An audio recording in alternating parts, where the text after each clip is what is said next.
You're getting your seats, listen up. I need everybody to put your phone either off or on silent. Phones off or on silent. Huh? Put it in your back pocket, your butt starts vibrating, that means you're getting a phone call, for those that get confused. Everybody knows now. All right.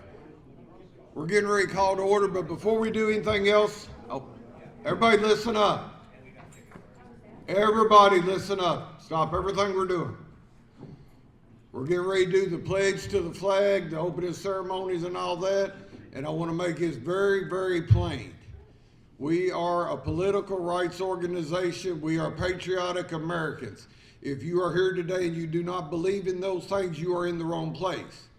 When we stand to do the pledge to the flag, you will stand up. You will uncover your head. You will put your hand over your heart, whatever you want to do, stand in the respectful manner to the pledge. If you do not do that, one of these gentlemen will tap you on the shoulder and remind you, you might be in the wrong place. I'm not trying to be mean. I just don't want to get nobody embarrassed. But we are, above all things, Americans. And that's what we're here to do, is protect our freedom. All right. Last thing I want to say before we get any further is we got a lot of speakers coming today. They're going to be on about a 15-minute, the candidates will be on about a 15-minute total time we're going to give them, because that's all the time we've got. But I don't care what side of the aisle, where they're at. We work with Republicans, we work with Democrats, we work with independents, we work with anybody that believes in what we believe in. The number one thing you will do to all our speakers today that took time out on their Saturday morning is be respectful. If you've got a problem with somebody and you don't like them, or you think you know more than they do or whatever, you can have that opinion tomorrow at your house. You can call them and talk to them tomorrow from your house, but here today we will be respectful. If we have a question answered, you can ask a question. We do want to keep them motorcycle related, okay? At this time, we're going to turn it over to the presenter of the flag. Is that what I call it? The Litchfield American Legion. If everybody can stand up and uncover your heads. Don't stand in the hallway. You will mess up our picture taking. He's going to walk this way, folks. He's going to walk this way. Yeah. All right.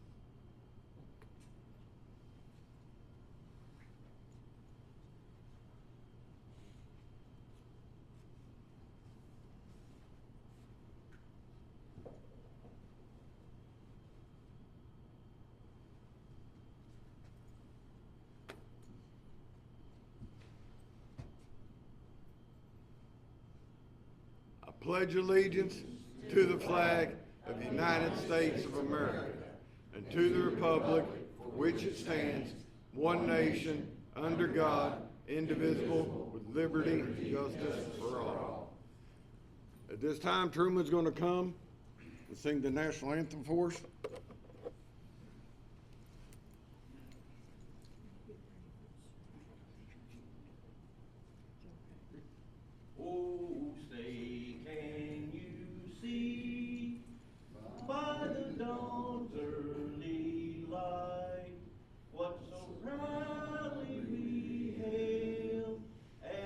Twilight flash gleaming through the stripes and bright stars.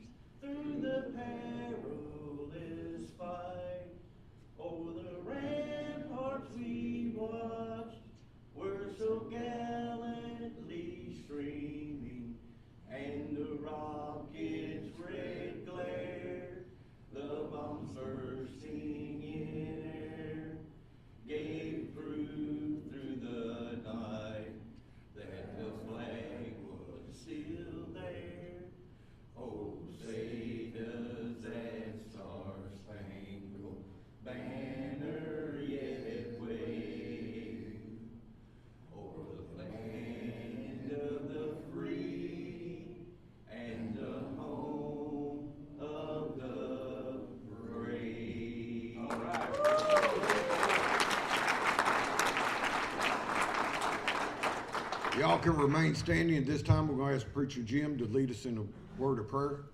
Father God, I want to thank you for these men and women that's dedicated themselves to this organization, to the cause of freedom for motorcyclists. Father God, bless their families, bless them while they're away. Father, may we have a productive meeting. May we grow and get strong, Lord, not weak and feeble. And may we show in the motorcycle community that America is still alive. Thank you, Father, for your grace, mercy, and most of all, for Jesus. For it's in his name I pray. Amen. Amen. You may be seated. At this time,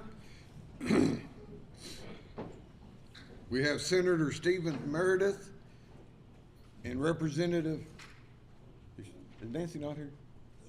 Okay. We have Stephen Meredith doing it all because he's a good man and he can handle it. What's that shirt you wear? What's that shirt you wear? Excuse me. What's that shirt you wear, Marge? Good morning.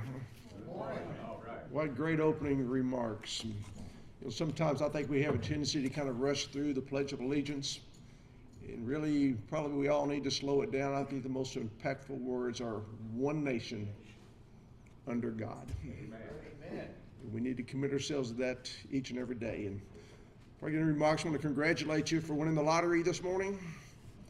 If you didn't know it, yep, each of you did, because you woke up this morning in the greatest country in the history of mankind.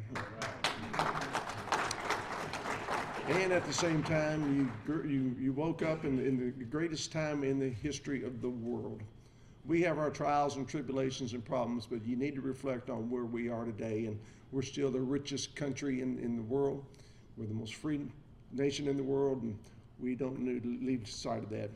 As mentioned, I'm state senator for the 5th District, which is Grayson, Breckenridge, Meade, Butler, and Ohio County, which means you're in my home turf today, and just tickled to death to have you here.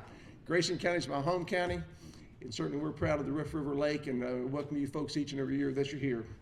And Representative Tate was supposed to be here this morning, but you know, kind of icy conditions outside, that may have held her up, I don't know, but I certainly appreciate the opportunity to represent the Kentucky Senate.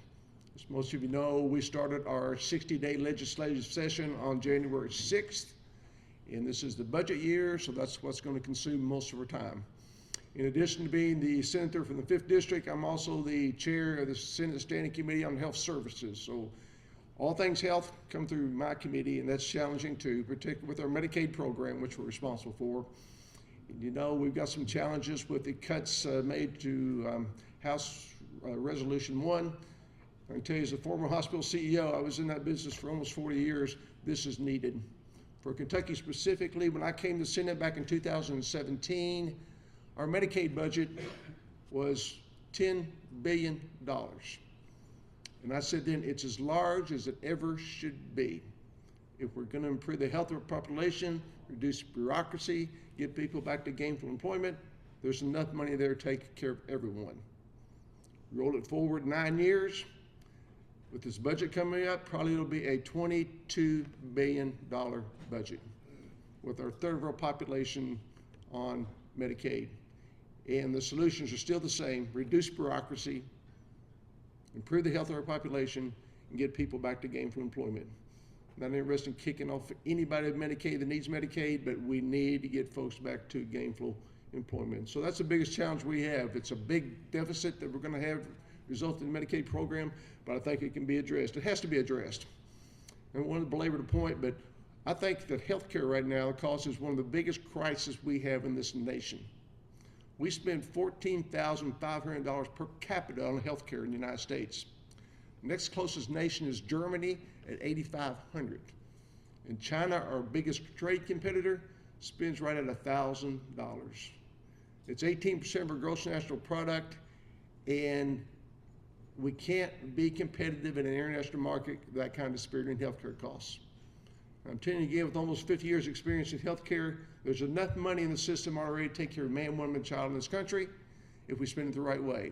So my mission over the next couple of years is to reduce the Medicaid budget by 30%. And I hope what we're doing will be a model for the rest of the nation, that we can reduce healthcare costs by at least 30%. Think what that will do for our economy. Right now, the average family insurance premium is right at $25,000. So if we can reduce healthcare expenditures, we can put over $7,500 a year back in working families' pockets. But that's not easy to do. It's a little bit of a challenge to do. I've got a new model for healthcare delivery that kind of is going to be revolutionary, but it will solve the problems. But again, folks don't like change. And here's a real small example I want to share with you. If you would, entertain me for a second. Cross your arms, fold your arms. Not do it the other way. Kind of strange, isn't it? Kind of uncomfortable. Well, if folks are concerned with that small incremental change on that, just think what it's like to try to move a healthcare delivery system where we employ 88,000 people in this state. So it's a challenge, but I'm telling you, it can be done if we focus. Again, this is the budget year. We've got a lot of requests. Fortunately, we're not like the federal government. We can't print money. So we will have a balanced budget in Kentucky, and we will meet the needs of the people in this Commonwealth. But, thank you. Truly appreciate the opportunity to be here this morning on such a beautiful morning, and welcome you to Grayson County. Obviously got a little bit of bias to this place. It's one of the greatest places on the face of the earth, and just hope you have an opportunity to enjoy it and to see the countryside before you leave today. But thank you for being here, and thank you for the invitation to participate in this. Appreciate it. Thank you.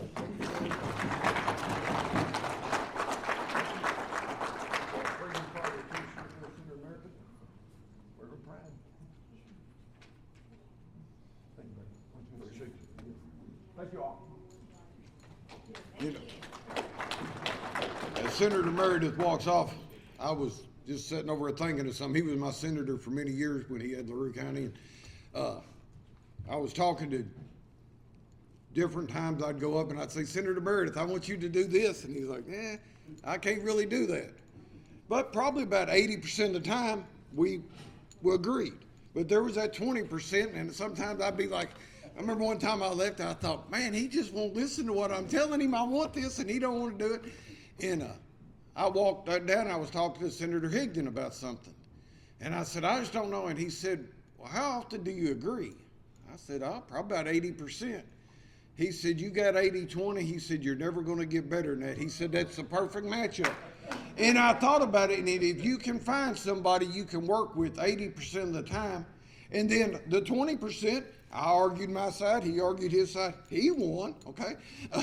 But at the same time, honestly, that's what we're looking for in the lawmakers up there, is not somebody that just automatically yields to our side of it, but they look at the whole picture and say, yeah, you think this is what you want, but when it comes to health care, I've been to several committee meetings and stuff.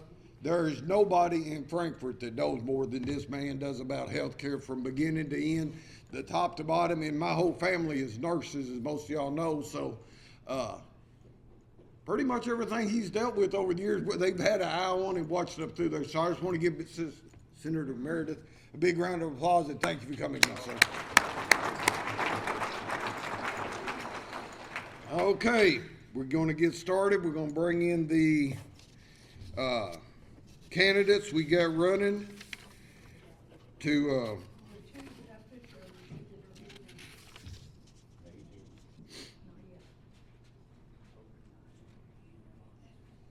okay. Like I told you earlier, we work with both sides of we work everywhere, and I've expressed this to the candidates through emails and different things. We're not here to hear how bad the other guy is. All right? I want to hear from the people we got coming here today what their plan is to go to Washington and make Kentucky stronger. Okay? And I know most of you all in here get mad at me all the time because we're MAGA and we're Trump and we're this and we're that. And me and Trump, we get along about 80% of the time. So we can still be friends. But there's 20% of the time the man's doing stuff that just don't line up with the Constitution. And as an American, I got to stand strong and say, no, I don't agree with what you're doing right there. Still like him as a man, but we still got to go with both sides of it. So we're not here to bash each other. We're not here to talk about this side or that side. What I want to hear from the candidates, and I was hoping they would all be there. I know we got two here right now. but is what are you going to do to protect our God-given freedoms and make the state of Kentucky stronger? Because those that agree with one side and we love Mitch, we don't have a back and forth, Kentucky has had a very, very, very strong spot in Washington for a long time that we're losing at this point. So we need somebody that's going to step up, and we need somebody that's going to step up and actually stand on their own 2 feet too.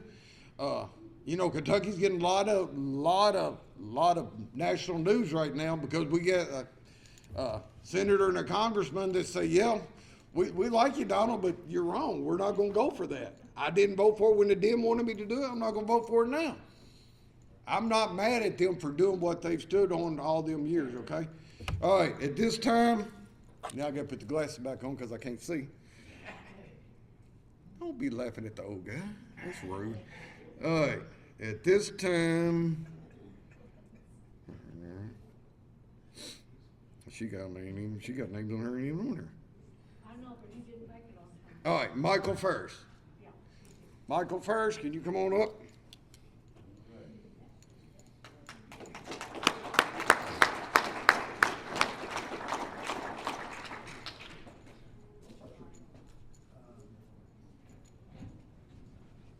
Well, good morning, folks. How we doing? Good morning. Good. Hey, listen, we're going to do things a little different this morning. First of all, I want to start out by congratulating Daniel Cameron for leading all the polls in the U.S. Senate race. And what I will say is this, is, I have a funny last name. It's, Ferris spelled with one R. So on most everything, they put 2 R's, so I would spell it wrong. On that poll, for whatever reason, they completely butchered my name. They said it was undecided. So we're at 22% right now. Anyway, listen, I kind of usually start out with saying something that probably don't even need to be said here, but I know I don't look a lot like your regular politician, but if we can go back to about the mid-1800s, I look exactly like what your politician would look like. And I said we were going to have some fun, so just out of curiosity, because I get some grief over this, by a show of hands, who here wouldn't vote for a guy with a beard? That's what I thought. Okay, so the beard stays. Anyway, my name is Mike Ferris. I'm running for U.S. Senate. Obviously, most of you know that that's the seat currently held by Mitch McConnell. I'm from Elizabethtown, Kentucky. I'm currently 39 years old. Just changed that number in December on the 20th. So I actually was born in Corydon, Indiana. Was dumped off in Meade County at 2.5 months old, abandoned by a biological mother, and was sent into a foster home at that very young age in Sonora, Kentucky, to a good farming family down there. I was with them till I was about 3 years old, and for whatever reason, the state decided to give me back to my biological mother. So from 3 to 12, I kind of lived through a living hell, per se. At 12, I kind of got in enough trouble there in southern Indiana, where the probation officer kind of, was hanging me by my collar and said, we got to do something with this kid. He's causing too much trouble. So by the grace of God, we carved a path to go back to that family in Sonora, and they adopted us and did what they call parental guardianship. And from 12 to 18, I worked at 120 acres of tobacco and hay with them. At 18, joined the Air Force to become a helicopter repairer, and did 1 term of service there, got out, hit the oil fields in about 2008. Then all that collapsed. I went back to aviation. So since about early 2009, I've been in aviation ever since then, with small spats in the fixed wing, but mostly rotary wing, and specifically the Black Hawk helicopter. Most of you probably know what that is. In 2019, I fly all over for what I do for work, so I'm everywhere other than the state of Kentucky most of the time. I'm here for about half the month and then away half the month. And, I've got some childhood trauma that kind of keeps me from wearing a mask for long periods of time, so I went and got a medical exemption to it. And I had to go to New Jersey to do that. I couldn't even find a doctor here in the state that would listen to my concerns, so found a good doctor in New Jersey who listened to me, gave me the medical exemption, triple board certified neurologist, so it was all legal. I gave that note to the airlines, which they were by law required to exempt me from for the CDC mandates, and they broke the law. They never would, through the whole time, ever approve me to fly without a mask. So what I did is I started studying the law, and I thought, okay, how do I fix this problem? So in the interim, it looked like filing the suit against the TSA, which is the one that created the security directive, was the way to go. So we filed suit on them, and 2 days later, they put me on a terrorist watch list. So I thought, okay, well, that didn't work out too well. Ended up losing that case because it got switched up to D.C., and there was a liberal judge up there that ruled on another case that actually made ours what they call moot, which is basically a dead end. So I thought, okay, how do I hold them accountable now? So I went up to the CDC and 5 airlines. That case we're currently winning in Louisville right now, and just passed a motion to dismiss. Again, I want to harp on the fact that in my own state, I couldn't find an attorney that would take it up. So I had to sue him myself. That's what they call pro se litigant. So did both of those cases pro se without counsel. And, you know, as I dug into some laws, just trying to figure out how to defend my own constitutional rights, I just realized how many laws existed against us as citizens of this great country. And that kind of got me to praying a little bit. Well, what can one man do, you know, to fix the problem in our nation? And kind of the message that I got was, well, if you can't beat them, join them, you know. So here I stand before you running for U.S. Senate, and we got 5 good points I want to bring up that we're kind of running on. And there's, of course, a lot more to this agenda, and I've got many great ideas, but we'd be here way too long if I sat here and spouted them all out. But that's going to be judicial reform. Obviously, I think we have a big problem with judges in this country not understanding the Constitution.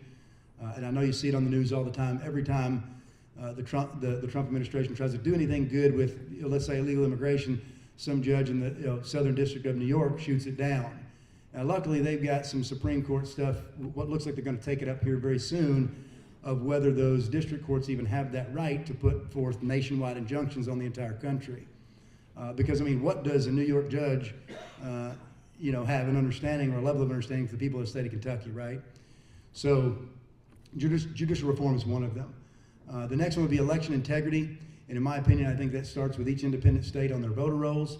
And look, I have seen those voter rolls for our state, and they don't look great, even though they have been scrubbing them supposedly. We're at 110% registration by who's living or alive in our state. So obviously there's more people there that should be, and we need to take them off. And again, the Trump administration has requested that data, and our Secretary of State has declined to give it to them. And it looks like we might be headed for a legal battle there. And guess who gets to talk about that? The judges. So the next one is going to be free markets. For me, that pretty much applies to everything, but specifically healthcare. Right now, you have kind of a very bloated healthcare system where these insurance companies are being paid by the federal government by and large, and then of course by the user of the healthcare. And so for us, I think what healthcare looks like as far as a decent fix and let ACA dwindle its own self down is HSAs and larger HSAs. Now that's not going to fix everybody's problem altogether, but if we start that now and our younger ones start getting onto it, we can suck them off that ACA that are using that Medicaid and kind of move to a free market on the healthcare side. The other thing is fiscal responsibility. And so for me, what that looks like is this interesting debacle we've got with all these foreign aid entanglements. I mean, we're sending entirely too much money across every other land except our own, and we've got so many problems here at home. And then, so the last one would be small government. You know, obviously I've talked about the fact that, you know, this whole entire government has gotten very bloated, and our founding fathers never intended for it to be so big that a man couldn't go and redress his government for his grievances. So look, with that being said, I'll cut it short there. I know we got plenty of stuff lined up for the day. We do have a table outside. Thank you to one of our great supporters, Kim, who's brought plenty of stuff for you guys to have. We've got our own website. Feel free to get on there, look at us, research us. I know I didn't talk about motorcycles. I don't know much about what's going on with problems that you guys have, so more than willing to speak with any of you about issues that you see in your arena and see what we can do to work with you on that. And I kind of like what the gentleman said about the 80-20. We've actually been lucky. Most of our supporters are about 90-10. So, and that's Republican and Democrat alike. So we've got a good message. We're speaking to many people across the state. We're not going to be your fundraising poster boy. That's not what we got in this race to do. Largely spent a lot of my own money in this race. So in my opinion, I don't think that's what we should be doing with elections. It doesn't need to be bought by a political action committee in any way, shape, or form, especially from people that are not within the state of Kentucky. I think in the sovereign land, the citizens of that state should be electing the people that they think best suits their interests. So I appreciate your time. I hope you guys enjoy your day. Thank you for having us, and God bless you all, and God bless the state of Kentucky.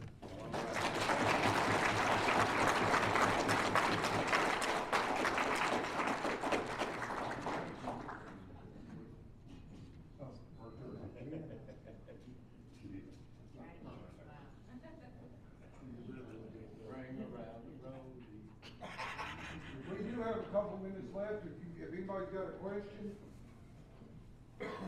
Yeah, so, interesting, firsthand, go ahead. You mentioned an agenda that you have. Yes, sir. I would think that in that position, your agenda would be secondary. You're going there to represent the people. How are you gonna know what it is that the people need in Washington? You need to have some kind of communication with the people so you'll know. Sure, and actually, It sounds fine, but the people here need help. what I will say about that is, right now, you actually don't have a very good conduit from that Senate to even kind of the state folks. I mean, they all talk and everything, and that's fine, but I think we need to construct a conduit that makes it easier for you to contact, your legislator in DC.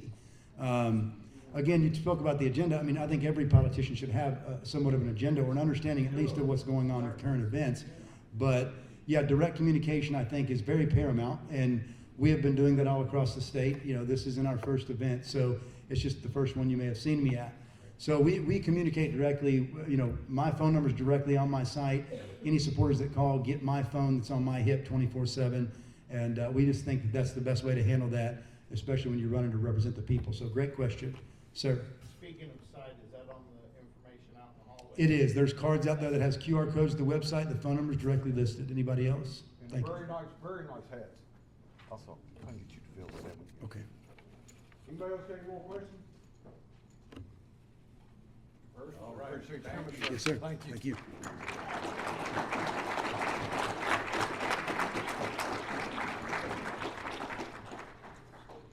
Then y'all gotta wait till I'm off my glasses. They're not on your head, are they? Stepped on it. That's why I look first. Get them behind you, got the back. There you go. All right, we're gonna go straight to our next candidate. And like I said, we're trying to give each candidate 15 minutes. If you want to take 15 minutes to talk, if you want to take 10 minutes and then take some questions, however you want to do it. But just because we do have so many, we're gonna welcome Nate Morris. All right. Thank you so much. Hello, Nate Norton. Hey, Dave, how you doing? All right. Good to see you. Well, good morning. It's such a pleasure to be here, and it's great to be back with you all, the KBA. I was just sharing, I came to the same event in 2003, so it's been a few years since I've been here, but I have tremendous admiration for all of you and what you do. I see so many patriots here in the room. In the past, I've been a part of your toy runs and some of the community work that you've done, and I can't thank you enough for what you do to make Kentucky strong and to fight for our freedom and to fight for patriotism and to protect our veterans and certainly to protect our liberty. So I have tremendous admiration for all of you today. For those of you who don't know me, I'm Nate Morris, and I'm proud to say that I'm a 9th generation Kentuckian. My family's been in Kentucky since the very beginning. My family was started out in Appalachia. My family comes from Morgan County, which is right in the heart of the mountains, and I'm so proud because I know the folks in the mountains, in the Kentucky mountains, we fight, and we've been fighting for everything that we have. I was raised by a single mother. My dad left when I was very young and had traditional kind of deadbeat dad issues. Had a dad that wasn't there, and my mom struggled. One point we were on food stamps, but I had grandparents that came in to help us. Most of my family were auto workers. 19 of my family members built Ford trucks in Louisville, and I'm very proud that when I see those big trucks rolling up and down the road, I think about my family who helped build that. And I'm so proud right now in this country that we're celebrating the American worker once again. We're celebrating the people that make things in this country and make it happen for all of us. And my granddad ran a local union, and he taught me to take care of your workers and to take care of your people, and that's something that never left me. And my mother used to tell me some interesting stuff. When I was a kid, she said, we may not have a lot of money, but what you think about is absolutely free, and thinking big is free. And you need to think as big as you can and think as bold as you can, and that's something that stuck with me. And through school, I ended up getting a good education. When I got finished with all that, I decided to become an entrepreneur. And a lot of people say, you know, why did you become an entrepreneur? And I said, it was really simple. I said, I was broke. I said, I didn't really have a choice. And I said, you know, being broke can be a powerful thing if it's harnessed correctly. And I'm very proud of that. And I decided to get into the waste management industry. And I don't know if any of you all watch The Sopranos. Does anybody watch The Sopranos here? You know the people in the trash business are not the nicest people to deal with. Yeah, we don't talk about that. Dave knows. And I got into the garbage business. And a lot of people say, well, why would you get into the garbage industry? And I saw an industry that was recession-proof. I figured everybody's got to get their trash picked up. What a great industry to be in. Only in America can you get paid picking up garbage. And that's right. And a lot of people don't know this about the garbage business, but when you get in it, you're competing against some of the deepest pockets in the world. I don't know if you all know this, but Bill Gates is the biggest garbage man in the world. Did you all know that? He owns more garbage stock than anybody.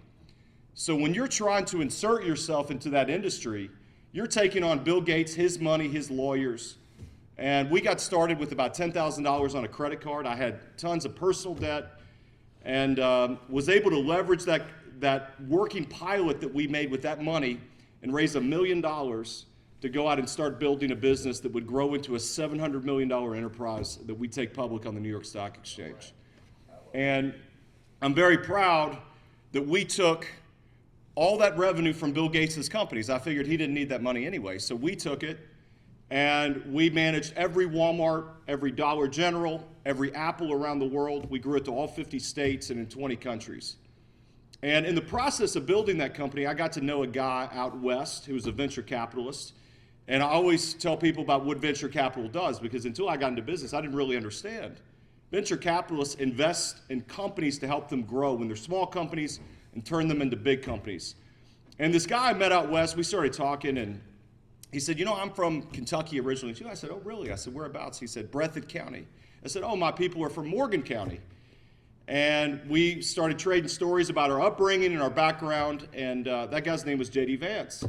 And so we met about 10 years ago, and we became buddies. And J.D. would keep me up to date on everything he was doing when he got into the Senate race and when his movie came out. And meanwhile, I was picking up garbage at the time, so I was fascinated to hear everything he was doing.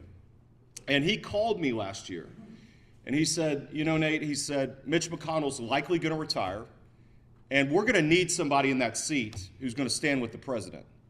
We're going to need somebody that's going to stand up for America first. We're going to need somebody that's going to stand up for the American worker. And would you take a look at that seat? And I said, you know, JD, I don't know. I said, I got to think about it. And he said, well, you know, have some conversations. So the next person I talked to was Charlie Kirk. And Charlie and I were buddies and friends. And when I was talking to Charlie, he said, this seat is so important that we get somebody that is a 180 from what we've had, that I will come to Kentucky and I will help you launch your campaign if you decide to do this. And I said, game on. And that's what, when I heard Charlie say that, I said, I don't have a choice. I said, I have to do this. If I don't do this, we are going to get more of what we've had over the last 40 years. And sure enough, I ended up announcing my candidacy on Don Jr.'s podcast. Don's become a friend over the years. And Charlie came to Kentucky. I don't know if anybody maybe came to that rally that's in the room today, but we had about 1,500 show up. And I saw grandparents bringing their grandchildren. I saw workers coming from the job site with mud on their boots, taking their break to come and see Charlie. And let me tell you, they talk about his charisma. They talk about his intellect. They talk about what a talent he was.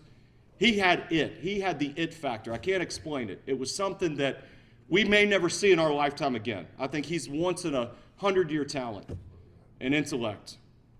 And as we know, the events that unfolded a couple months ago, he paid the ultimate price for what he believed and standing tall and standing up for us and standing up for our beliefs in this country.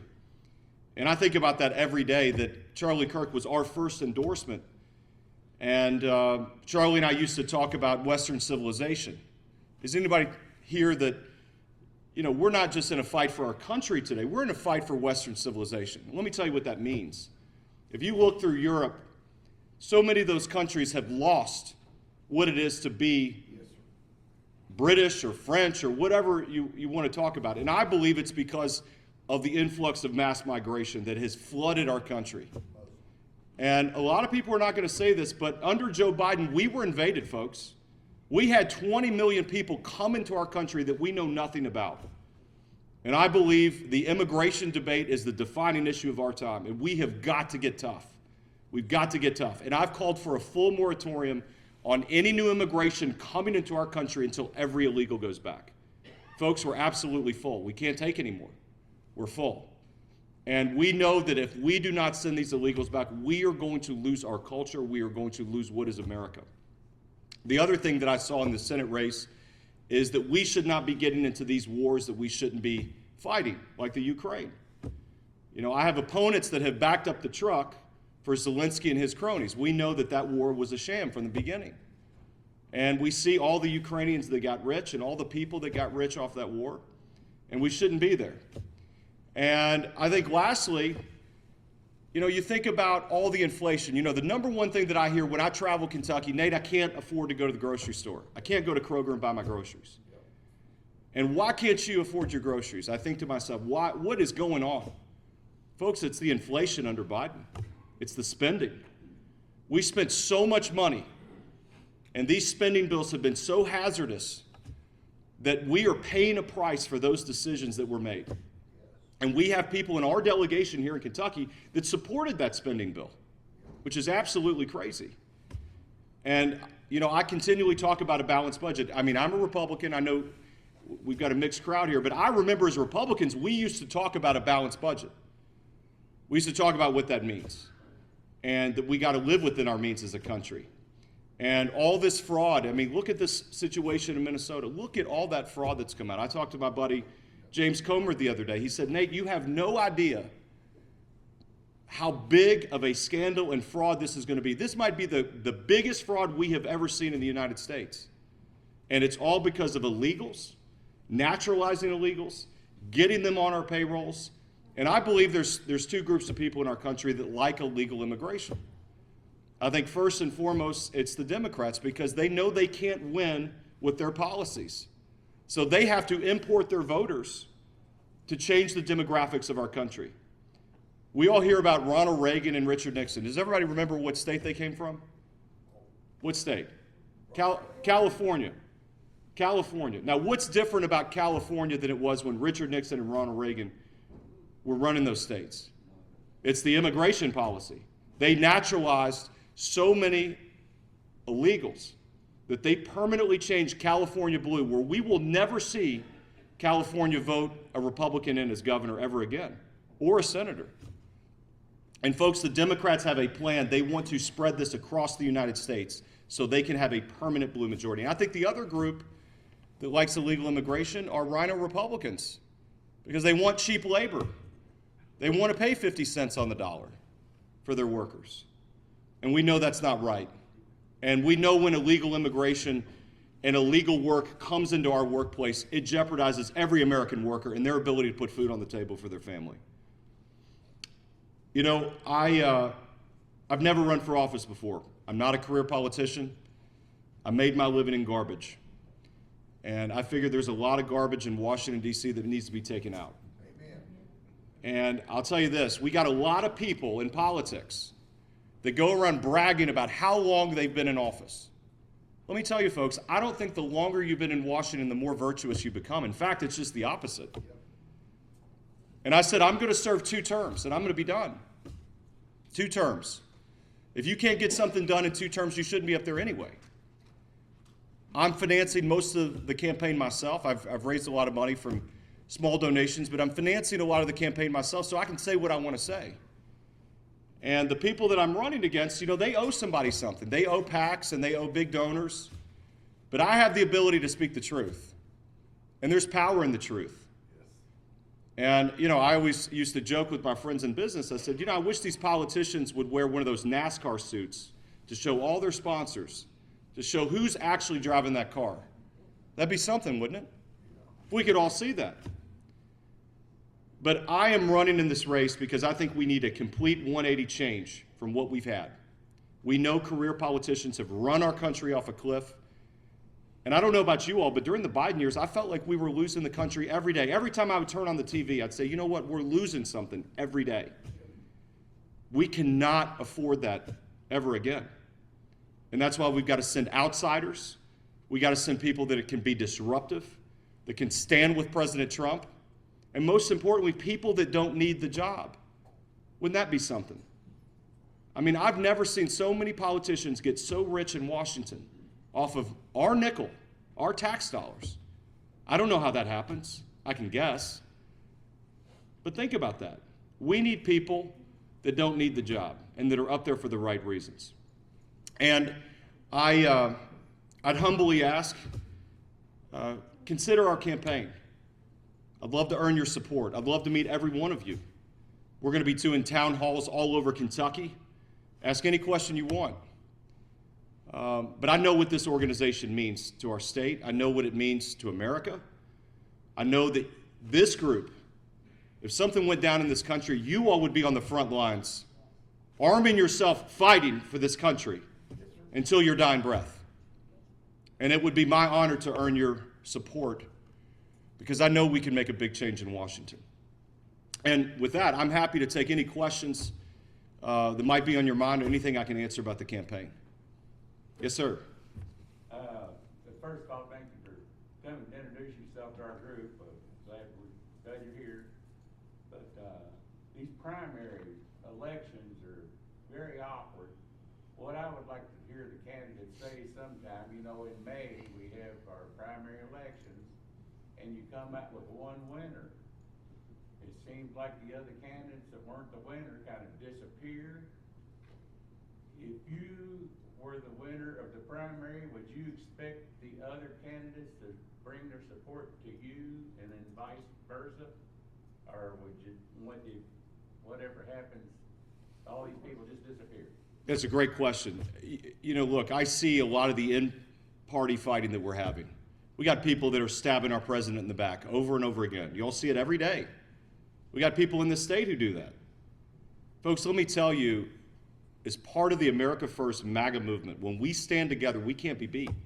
They can't beat us. And that's why I'd say we have to stick together. But look, this is going to be a hard-fought primary, and I think there's real differences among all the candidates. I think it's more of the same that you've been getting the last 40 years, or it's a change. And I think our country and I think the Commonwealth of Kentucky is ready for a change, something completely different. Because we know that style of politics, that doesn't work anymore.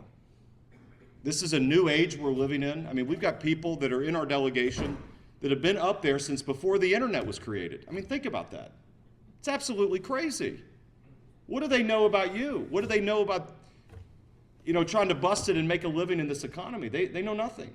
We got people in this race, folks, that have never had a job outside of government. Now, how are they going to go and represent you if they've only had a government job?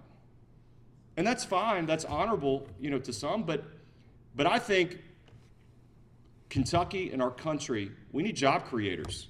Folks, I don't know if you all know this, we lost Kentucky Fried Chicken to Texas. Did you all know that? Yep. Now, let me tell you something. As a leader of our Commonwealth, I can't look at a factory worker, a single mother, or a business person in the eye and say, we got a great economy here in Kentucky if we can't keep Kentucky Fried Chicken in our own borders. Let me tell you, Kentucky Fried Chicken is the essence of who we are and the entrepreneurial spirit here in this state. It gives us all hope. The Colonel was at rock bottom when he started that company, and he proved that as Kentuckians, we can do anything we want to do. We can be as big as we want to be. But folks, that all left us when that went to Texas. And that is the gem that is the proof point for every Kentuckian to dream as big as you want to dream. And let me tell you, I think it's a shame that nobody picked up the phone. Nobody said, hey, let's work out a situation. Let's figure out a deal. And this comes from people, I believe, that come from the private sector. When money's on the line, let me tell you, somebody would have picked up the phone. But you got people in government that just said, you know, somebody else will take care of it. And we lost our iconic name, Kentucky Fried Chicken. Thank you, sir, very much. Appreciate you. Yes, sir.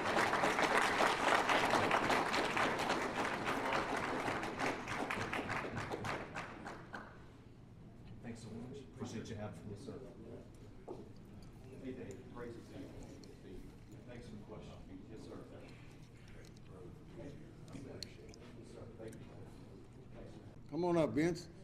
I think we could be in good shape because he's got a guitar.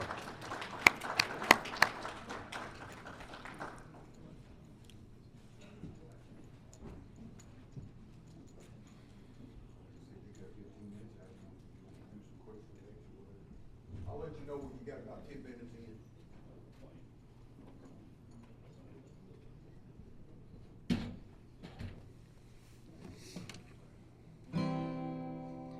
Well, the sun shines bright on my old Kentucky home.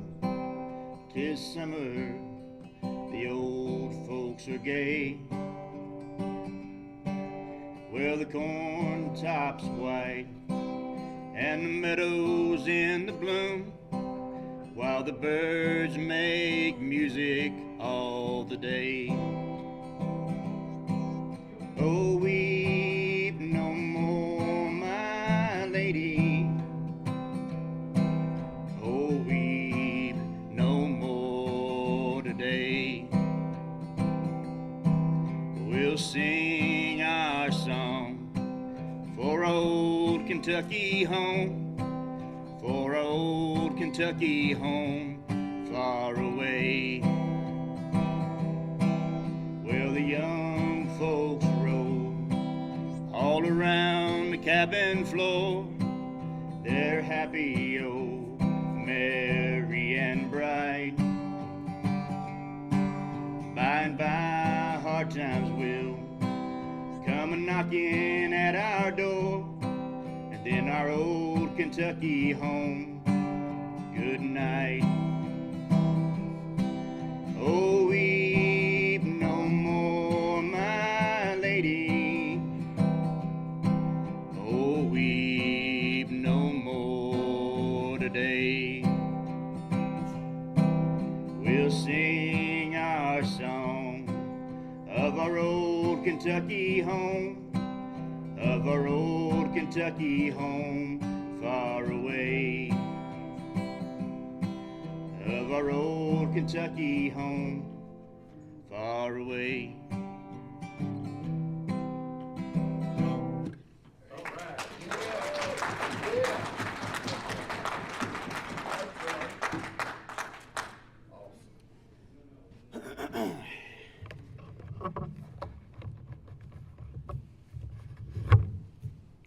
My name is Vincent Thompson. I am running for U.S. Senate. My campaign slogan is Kentucky Distilled Solutions for a Stronger America. We came up with that driving down the road. It's got the little moonshine still on it, phone on it. American flag, Kentucky flag. Sorry I don't have the paperwork for you right now so you can look at it. That's all in the print shop right now. So, thank you all so much for the invitation down here. Miss Linda sent me an email. And I've been going all across the state. I got more places to go. But I'm going to talk to anybody that wants to listen to me. So, thank you again. We were talking about some issues that were affecting our organization, and the one that stood out to me the most. So, I raise beef cattle and goats in Hardin County, a little town called Rineyville. We have tractors. And I didn't realize that this was going to be affecting motorcyclists. But the ability to work on your own machinery whenever you want to, that's already happened in tractors. They already now fix those tractors in the field from a computer somewhere off away. So that is a shared concern of mine, because we all deserve the right to work on our stuff without interference from some corporation. So that was the main thing that stood out to me in speaking. If there are other issues that you all need to talk about, she listed off a roster, and I've got that checklist back there. I'm going to look through it precisely and go through it to make sure that I'm on page with you all. Would you all like to hear my personal story or my professional story? First, which one do you want first? My personal story. We get to know you a little better. I'm happy to do it. All right, so I raise beef cattle and goats in Hardin County. I've been serving on all sorts of boards all of my professional career. I've been a farmer all my life. My dad's been a farmer all his life. My grandfather was a farmer all his life. My great-grandfather. I can keep on going and going and going. Somebody mentioned earlier that they were ninth generation Kentucky. Not to one up, y'all. I respect that. My family's been in this state since before it was a state. One of my great-grandfathers served in the American Revolution. I'm a member of the Sons of the American Revolution. We've got it traced down. Of course, I got a cousin who's done all that's his hobby. He goes down that list. They were awarded some land because of their service in the Revolutionary War. So I know agriculture, it's in my blood. I'm going to say right now, I appreciate you all having me down here. I'm a Democrat. I have been a Democrat all my life. My father's been a Democrat all his life. My grandfather was a Democrat all his life. Prior to that, I'm going to have the history of that stuff. But my personal history is, my wife passed away in 2020. She had congestive heart failure. She was diagnosed in 2015 with my daughter. Hey, Finley, why don't you record me? You're supposed to be recording me. You're supposed to be recording me. You're my videographer. Pick the phone up. I've got to post this on the internet. She's not even recording me. Anyway, 2015, our daughter was about a year and a half old, and my wife was diagnosed with congestive heart failure. She had something put in her called an LVAD. I don't know if you're familiar with that or not. It's a pump that does all the work for your heart. It takes an additional pint of blood. You have a port come out of your abdomen right here that runs on battery packs. So my wife, she was struggling. She was a teacher, special needs teacher. And she ended up getting an infection that ran from this port that made its own way out of her back shoulder. An infection, staph infection. So we had to go back in the hospital again to get her another LVAD put in. I don't know if you know this or not, you only get 3 chances for open heart surgery. She already had one with the first LVAD. So in January 2020, she went in for her second one. Now the end result, the end goal was to be having a heart transplant. This was her last chance. We went in there. She goes into sort of a comatose state. She's on another machine called an ECMO. That's doing all of her bodily functions for her. Pumping the blood, keeping everything circulating. She's laying in bed. We can't see her. And then what happened in March of 2020? COVID. The hospital staff that was already overworked and overburdened became ground zero for the worst, you want to call it epidemic, pandemic, whatever terminology you want to call it, the worst thing this country's seen in a long time. Exactly. Nothing against these doctors and nurses. Their care was superb. We had it at Jewish in Louisville. We had it in Lexington, UK. We should have been going to Vanderbilt, but guess who dictated that she couldn't go to Vanderbilt? Insurance. Exactly.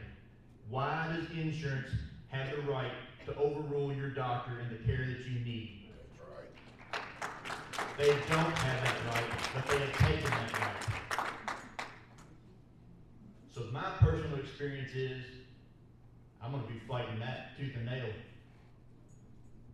That's just one facet of my personal experience. I can go on and on and on. I don't have enough time to do all this stuff. Now you want to hear about my professional experience? Yes. All right. So, I served as chairman of the Hardin County Conservation District, Soil and Water Conservation. These boards were established across the nation right after the Dust Bowl to make sure that land and water was preserved so that we had access not only to worthwhile farmland to raise crops, but also to protect our water supply. I drove down through Rough River today. That water supply is looking awful low. We deal with that every year. That's just kind of part of it. We're on a karst system, Mammoth Cave, largest cave system in the world. The reason Kentucky water is so great that people talk about it the country over, the minerals. When that water comes down out of the sky, it goes through our system, it gets filtered out, picks up a few good minerals. It probably picks up a few bad minerals now because we got a lot of stuff going into the water supply that we don't really want there. That's part of our job. 12 years I've been serving that position on the board. I know sometimes we talk about, people, career politicians. I'm not really that, because I only get per diem. I don't get a paycheck off that. My paycheck comes from the farm, and comes from, we sell beef cattle, we sell freezer beef, stuff like that. I also have a supposedly haunted place called Bethlehem Academy. People love to come and do ghost tours. Come there, get scared every Halloween. So I've been able to generate money off the side with several different avenues. But during my tenure on the Conservation District, 12 years, when we first started, we were in 2 school systems. We have activity called Art Writing Contest that students from, I think it's grade 5 through 12 can come in there and participate. Art for the kids, writing for the older ones. During my tenure on that board, we've gone from 2 schools to 18 schools. And that's not all me. That's me kind of pushing it. That's all because of the staff. I don't wanna go outside, so stop. Finley. Dalton. I want you to stop. Apologize for that. Yeah. So, that's my experience in politics. But then I also got elected to be put on as the Area 3 Director on the state Kentucky Association of Conservation Districts. I serve on that still.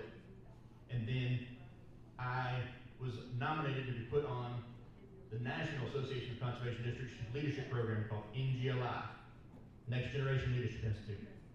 Last year, we spent Finland. We spent the time in DC, 2 sessions there, trying to solidify funding that was in the IRA bill to make sure it's in the Farm Bill coming up. Money that's going to help put conservation practices on the ground, take care of the water.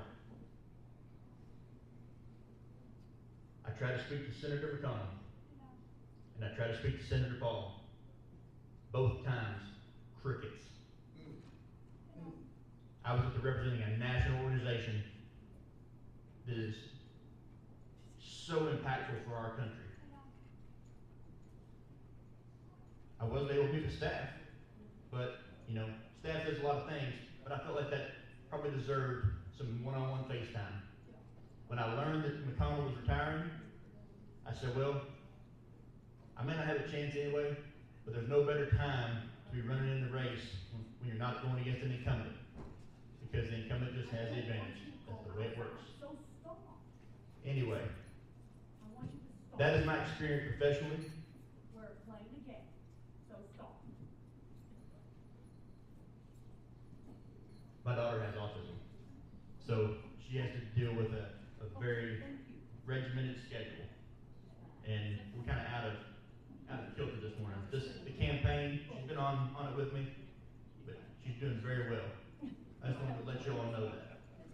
So when you hear her talking about stuff, she's fascinated with graveyards and, you know, funerals and stuff like that. So you have a conversation with her. Don't tell her what you're going to go down. Don't tell her what rabbit hole. She can talk like me. Take 30 seconds of your time. My grandson has autism. Your daughter's 100% fine.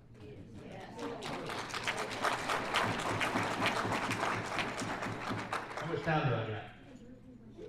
I would like to know what kind of Few minutes. Carry on a little bit. You got 1 minute left, or you got 6 minutes altogether. Okay. You've teamed 9 minutes so far. Good deal. All right. I don't want to go overboard. I just set my time on my phone. I thought I had a videographer, but, you know, it didn't happen. But yeah, so I hear all the time, we've got health crisis in this country. We have mental health crisis in the country. My wife was a special needs teacher. She got a master's degree. She could not get a job because she had a master's degree because she was requiring too high of a salary. She fought for years trying to get a job. Finally got one in New Haven, Kentucky. Somebody's over in Nelson County. Loved that school. She loved it. Drove it every day from Rhineville, about an hour and 5 minutes. And then she got sick. She couldn't do it anymore. But the key to our mental health crisis in this country is early childhood intervention. You've got to do it when they're young, because when we're forming our neural pathways, it's hard to teach an old dog new tricks, right? How many of y'all can pick up a new skill right off the bat? Not me. I've been playing that guitar for 20-some years. I wouldn't even attempt to try without doing that. But the key to the mental health crisis in our country is getting it to the kids when they need it. And Kentucky does a great job of that. But we need that support. Now, I've spoken about myself. I've only spoken on one issue that concerns you all. What's another issue that affects you all, that you are just, keeps you up at night? Anything. Distracted. distracted driving. How can I do something about that? Help us to enforce the laws, to keep people off their Cell phones? machines while you're driving, because there's nothing more important than you're doing right at that minute. And everybody in here can testify that, we don't fare well when four wheels runs into. You don't? I tried my best to watch out for you, and sometimes even I slip up. No, we're humans and the mistakes. Yes, sir. But those are avoidable. Those are You avoidable. understand? That's avoidable. For years, I didn't know that there was a rule about mowing your grass into the road. I didn't know that. Now, sometimes I have to mow the road, but I make sure to go back in that road and I blow that grass off to the best of my ability. I can't make you all any promises on what I'm gonna get accomplished. People keep asking me for promises. I don't make a promise that I can't keep. All I can promise you is that I'm going to try to do something. That's why I'm up here. I've already gauged my success for the fact that I'm standing right here through all the adversities I've gone through, and there's many more people out here going through more than I. Miss Cindy was dealing with her own health issues. I spoke to her on the way in. She had an ankle issue. I can talk about insurance costs, charging insurance $12,500 for an x-ray, and then charging somebody paying cash $350. Anything like that. Those numbers might not be right. Don't hold me to exact numbers, but there is a drastic gulf between what's being charged insurance. It's about money. It's because they can dictate what they're doing. We don't need insurance dictating over a doctor. The doctor knows what they're talking about. They're the ones who went to school for it. Again, I keep on tilting into my other stuff. I want to know another issue. Vehicle autonomy. I'm sorry? Vehicle autonomy. Vehicle autonomy. So you're talking about like the ability. Autonomous vehicles. So you don't. I think I saw it on that checklist that you want to be able to choose whether you have a combustion engine versus an electric engine, correct? Well, that's Part of it. self-driving. Self-driving. Okay. Self-driving vehicles. So tell me. We don't want. You don't want self-driving vehicles at all. They don't pick you up. So the only way that's going to be acceptable to you all is if they test it and test it and test it and test it and find a way to where it's not going to be hitting motorcycle. I didn't even think about that. I don't ride a motorcycle. I had a dirt bike. It got stolen, but it was on the farm. And that's the last experience I had on two wheels. I did drive a motorcycle when I was younger. I thought it was going to be, I used to wear a do-rag and, the leather vest always looked cool to me. I love all the memorials on the leather vest. I just the camaraderie there. Well, you got some on stage for gifting one. We got it sold. How about my hat? Well, I'm happy. I would love to have that, but I didn't realize that was an issue. Like I kind of probably did, but that is a big issue because you all deserve to be able to go out there and feel the wind in your hair. So again, I don't know what I can do about that issue, but I can tell you right now, you all got my contact information. If you come to Washington, D.C., you're not going to hear crickets. You come to my office door, I might just schedule a couple hours out. I might already be busy with everybody else, because I'm making everybody else the same promise, that I am going to be representing Kentucky. You all can donate to my campaign if you want to. That's great. Money always helps. But what I need more than money is I need y'all's vote. Your vote is more important to me than money. All the money that's been done on this campaign is my own personal money. There's probably going to be campaign donations. That's how you get signs. That's how you get news publicity on WOKY. I mean, what's the time? Extra large or large? I'm sorry? What's that shirt you wear? Large, please. I think I've taken up enough of your time. I'm going to be around here. You have a couple back there that had hands up.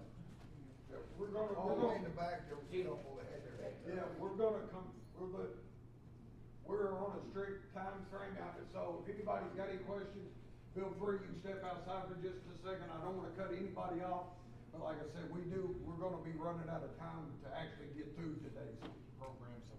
I'll be here as long as y'all would like me. Coming out. Thank you, sir. I do agree.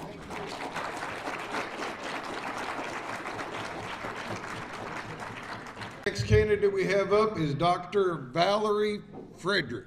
Did I get that right? Yes. Come on up, Dr. Val.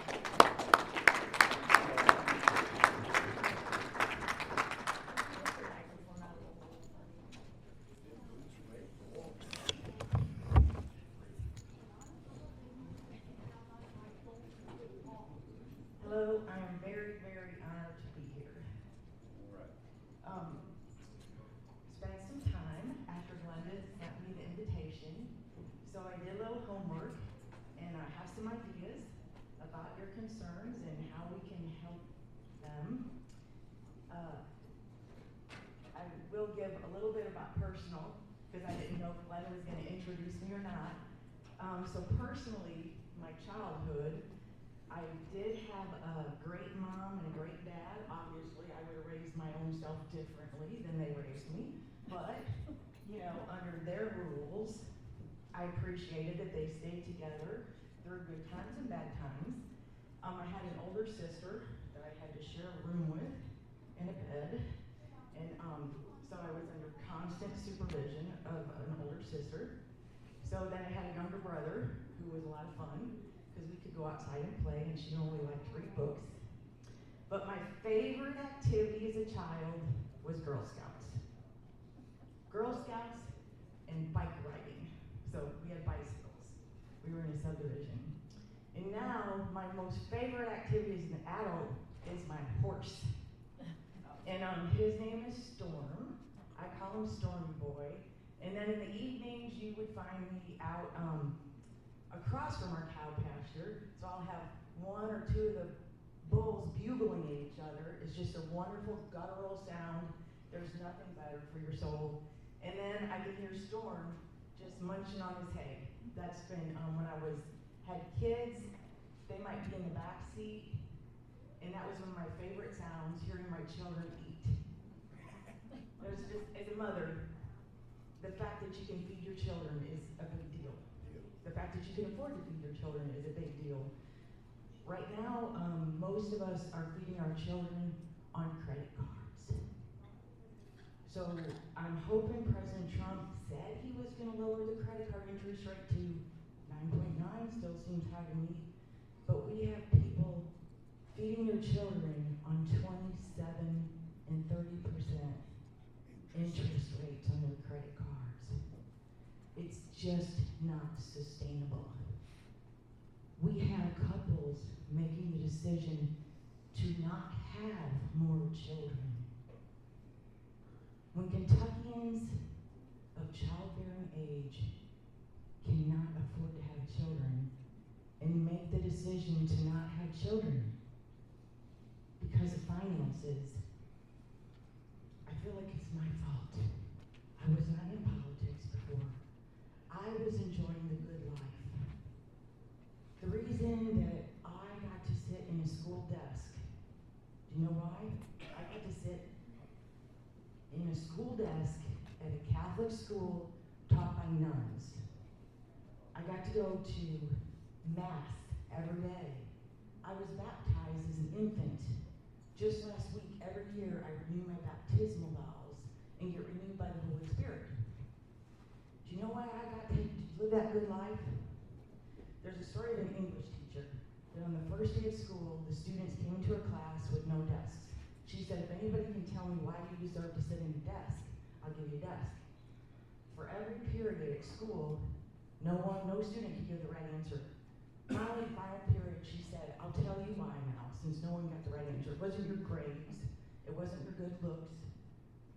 It wasn't anything you did. She opened the door. There were 27 veterans, and they walked into that classroom and set the desks down. Let that sink in. The only reason that I can run for office today is because of veterans. My dad served, my father-in-law served, my uncle served. Some people gave their life, some people didn't even get to have kids, right? So me, as someone's kid, got to sit in a desk. We have public schools, but we have a lot of state schools, right? But I got the privilege of being to say prayers in my school. There's things that we have lost a lot of ground in Kentucky. We have lost a lot of ground. We haven't gained our ground back when prayer was taken out of school. I'm sorry, when I think about that, I just really want to lay my head down on a desk and cry. So, on a lighter note,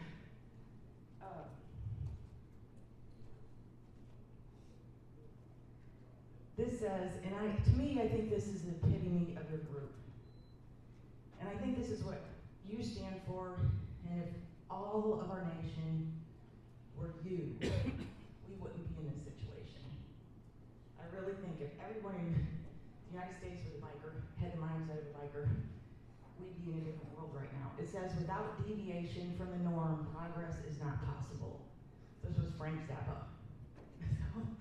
So we do have to think outside the box, and if we just accept the status quo, which is what I think you're trying to change the status quo for everyone, so we can have more children.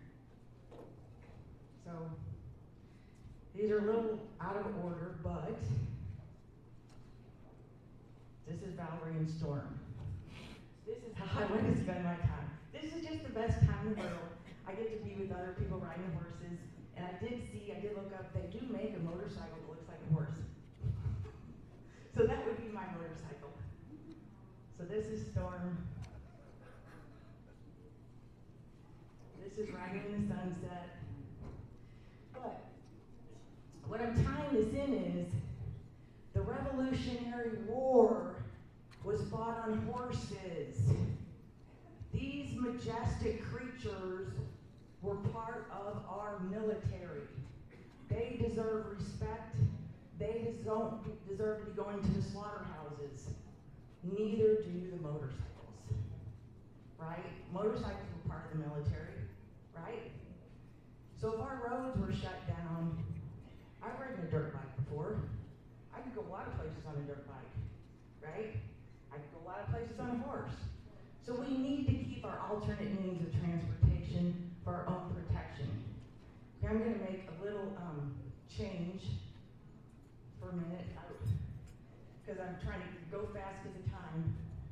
I just found out I can be Nate Morris's mother. We met in the hall.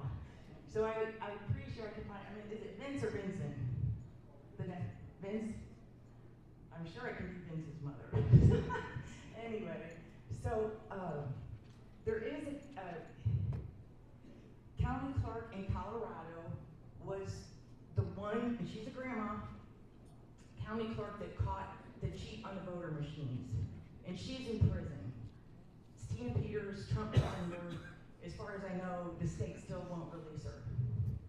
So I think it's a bad sign when the government is putting the grandmas in prison, right? So I'm a grandma. Hope I don't have to go to prison for running for an office. But this is me, my Republican campaign. So I ran, I don't know how many people you knew, I ran in the Republican primary against Rand Paul in 2022, and there were 6 people in the race, and I came in number 2. I came in second. So I was on the ballot. I'm the only candidate that ran in the last Republican primary. So that was 4 years ago. So I did come in number 2. So I decided to stay engaged. And I want to be an example for you to stay engaged. Even when things seem the darkest, stay engaged, right? If you feel like you're losing ground, stay engaged. If you feel you're comfortable, if you feel you won, stay engaged. I thought it was a perfect question when you asked about where do all the candidates go after the election when you have one U.S. senator. Well, in the Republican Party, it's a big, or the Democrat, it's a big privilege to be in the party ticket. It's an advantage. And we actually pledge when we sign our campaign candidacy form that we will support the other candidates, whoever wins. So we actually pledge that. So you should expect to hold us accountable to that. There you go. Right? Now. Call us. I know. You're right. You're right. You're very right. I have another how, and I've got a little fight on my hands. I had permission of the Federal Elections Commission to run for U.S. Senate and also run for a county position, and that would keep all our candidates, some of the best candidates are the candidates running for U.S. Senate. So according to the KRS, a primary is the exception of having 2 names on the ballot. But they didn't want that cat out of the bag. So now I'm in lawfare. Now I'm like suddenly like President Trump, I'm in lawfare. But I could read, and the public opinion truncated the law, like they put a period halfway down the KRS law. So that would be the how. There's already a law in the books. If it's there's a word for it, but you can run for a local office and a federal office. It's just nobody had been doing that. And that would be your how. It's already on the books that we can do that. Now we've just got to fight to get our right.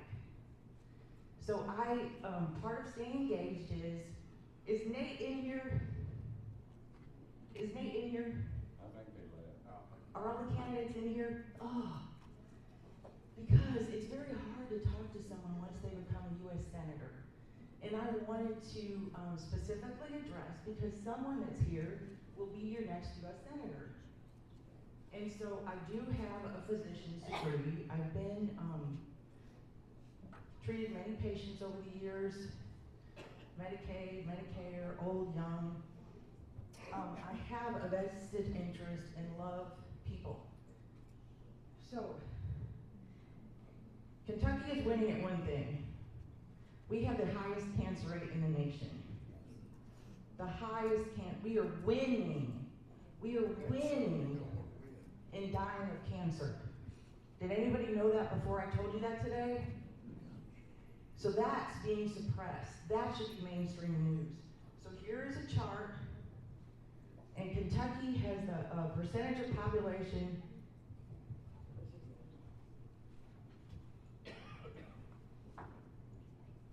Cancer rate, new cases per 100,000. So the dark blue, if you can tell them that Kentucky is dark blue. Very dark blue. Okay, here's Kentucky. We're winning. Who do you think is winning if we die?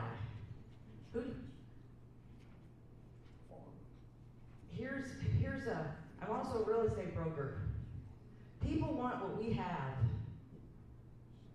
No, pay attention. People want what you have. Whatever you have, they want it. So if you die, they get it. Who's they? Who's they? The corporations, the other countries, the foreign interests that aren't Kentucky's interests.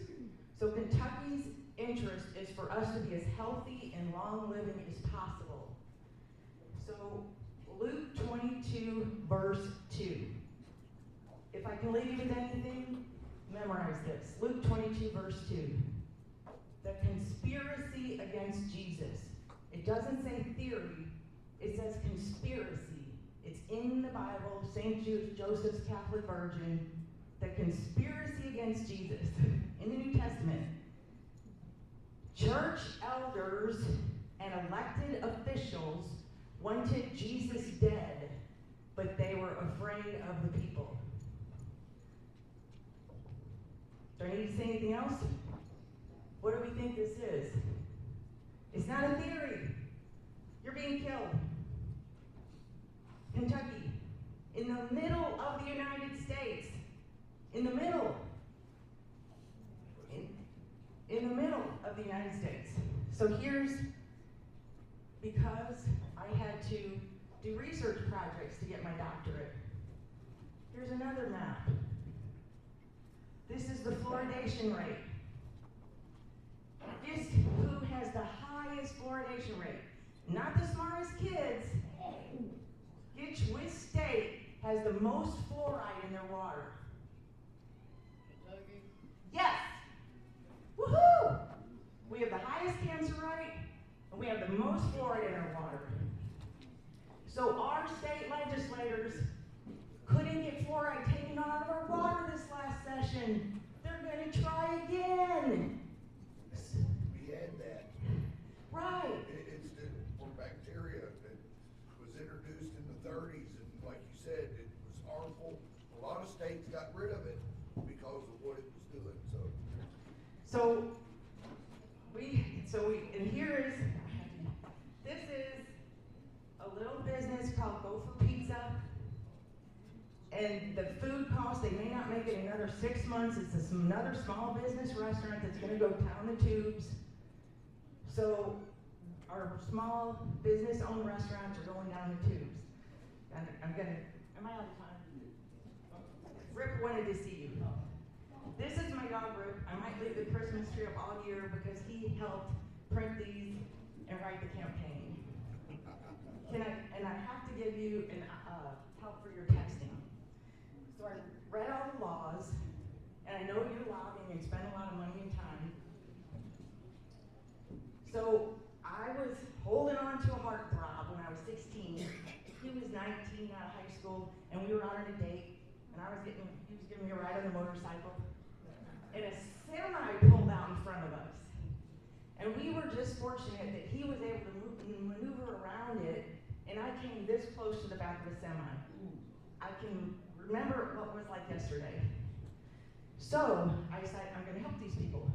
Let's look at the current laws. So what happens when you get pulled over by a police officer because your tire touched the yellow line? What does he ask to see? What else? Right. So let's add one more thing. Why can't he ask to see your phone and see if you were texting? We've actually got a bill in Senate right now that we're working on that's gonna take care of that. So I have one more picture. I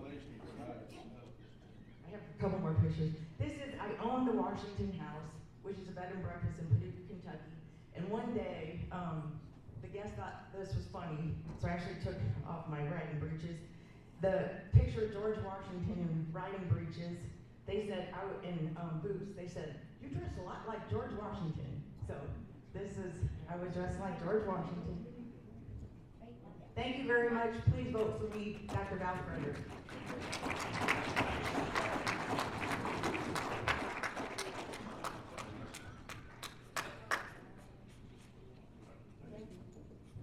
Magnetic, it would work good. All right, one thing I do want to say this is just because I'm going to say it. I've heard a lot of people, a lot of candidates, not saying nothing bad back and forth about any of them who's been here or whatever, say you can't get a hold of your senator or you can't get a hold of your congressman. There's not a senator in Washington right now from Kentucky that we can't get a hold of their office 24 hours a day, 7 days a week, and have been able to the whole time they've both been in office. In the same way with Congress, and I'm gonna sound dumb, I think it's 5. We got 5 congressmen, 4. I think it's 5, ain't it? This organization, through the work we've done, have been able to get a hold of them. So that's good for us. And we expect, whether it's whichever one of these people it is, that we will be able to do the same thing. And we pretty much demand it, to be honest. We've never had a problem, but whether it's state, local, federal, whatever it is, that's what we're here to do. At the next speaker we have coming up is a good friend of mine. I consider him a personal friend after the last few years, Daniel Cameron.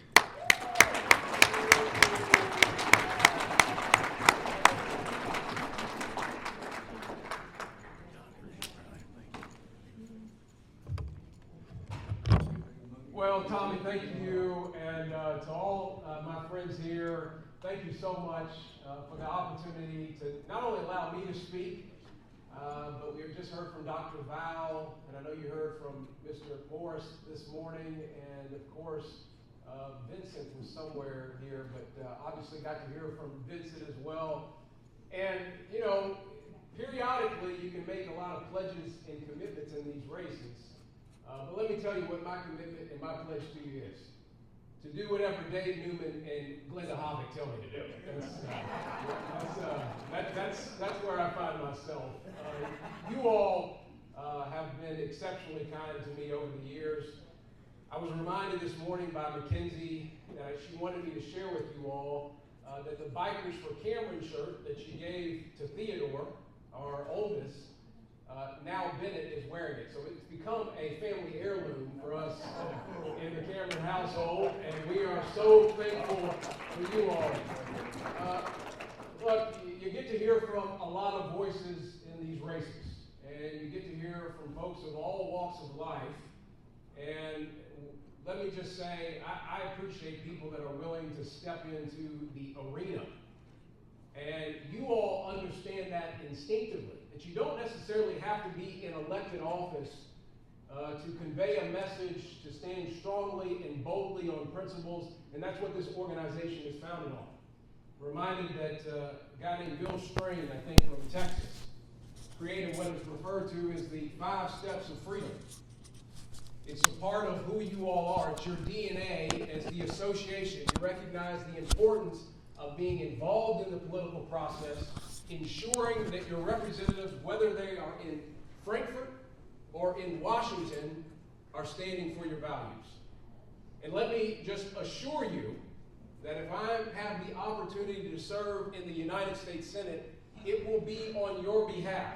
It will be to stand up for your values, your concerns. Amen. Because that is what I've endeavored to do over the course of my career. And it's been a very short career. However, even though folks on television might tell you I'm been in politics a long time, it's simply not true. I spent 4 years as the Attorney General, but during that period of time, I hope you understood that every day that I went into that office, I was looking for ways to stand up for your constitutional rights. So whether it was Joe Biden who was trying to push a vaccine mandate on our state, and I was fortunate enough to go into federal court and get that vaccine mandate stopped. All right. Yes. Whether it was Governor Beshear, who tried to tell you you couldn't go to church, and we were able to go into federal court, and after 9 days get that abolished so that you could go and worship as you saw fit. Whether it was standing up for our Second Amendment rights, and I was with some soybean farmers yesterday, and the idea that you have the federal government telling you that if you had a stream or pond or lake on your land, they wanted to regulate it through what they call WOTUS, or the waters of the U.S. I just call it a government intrusion. Yes. Amen. Yes. We went into federal court and we fought those things, and whether it was folks that were protesting on my front lawn, or the Courier-Journal calling me the angel of death, I hope you've recognized that I'm going to stand firm for your values. Yes, sir. I'm going to fight for you in Washington because that's what you deserve. And that is what this campaign is geared on. It's not about me. I tell people all the time, when I go into a room, you're not there necessarily to see me. You all have gathered here because you care about your constitutional rights and you care deeply about your kids and your grandkids. You want to see a country, you want to see a commonwealth that lives up to the ideals of our founding. Whether you're from Fulton County or McCracken or Pike County, wherever, Hardin County. You want a country that lives up to the ideas of merit and opportunity, a society in which we preserve this country is the last greatest hope on earth. And let me just say that when we think about where our rights are derived from, we know that they're from our Lord and Savior, Jesus Christ. Amen. And that is a part of who I am. I will not shy away from that relationship with Christ. In fact, I tell people all the time, and Nate may have spoken about this. We sadly saw Charlie Kirk gunned down in Utah. And I know there are people that wanted that moment to be a time when folks, particularly if you're of the center-right viewpoint, they wanted you to leave the stage. But as I was recounting then and I'm reminded now, John 16:33 says something pretty profound. And it's when Jesus is talking to his disciples. He's talking about a day in which he won't be here, and that he's going to send the advocate, which we all know as the Holy Spirit. But what he says in 16:33 specifically is that in this world we will have trouble. And I think you and I understand that there is persecution, there is prosecution, there are things that if you go into the political and public arena, you are going to be challenged with and confronted with. Simply standing up for your kids and saying that boys shouldn't play in women's sports. That now becomes a controversial topic that you are taking a risk on by going into the public sphere to say. Sad to say that, but that's the truth. But Christ says that we will have trouble in this world. But what he says in the very next sentence, it says, but be of good cheer, because I have overcome the world. And ladies and gentlemen, that's where I want all of you all to rest and stand firm on, is that we should always be of good cheer, because Christ has overcome the world, and therefore we will have the victory. And so we can speak not in a position of fear, but as Paul writes in 2 Timothy, we can speak in a position of power, of sound mind, and of love. And as I walk through this campaign, and I'm hopeful that a lot of you will decide to walk alongside us in this journey. It's about your values, your interests, speaking truthfully and boldly on the issues that you care about. Whether it's immigration, whether it's law and order. You know, Waylon Jennings had a song. Some of you all will be familiar with it. The very first words of the song, I'm for law and order, the way that it's meant to be.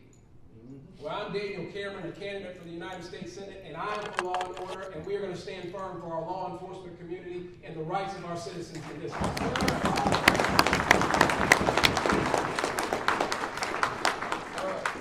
So I want to assure you that just has been pledged and committed by the other candidates, and just as you know, because your association punches strongly and has a compelling message, know that when I'm there, it'll be an open door. A lot of the folks in this room have my personal cell phone number. That will stay the same. I'm committed to you because I care deeply about you, and because I know you are here for the constitutional rights of our kids and our grandkids. Thank you so much. God bless you all.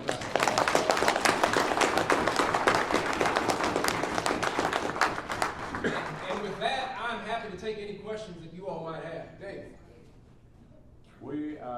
The question was asked from a previous candidate, and I'd like to ask you also.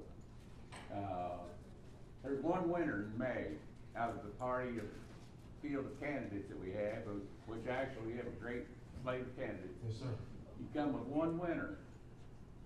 After the primary elections, would you pledge your support to a different candidate? They happen to be the winner, and vice versa.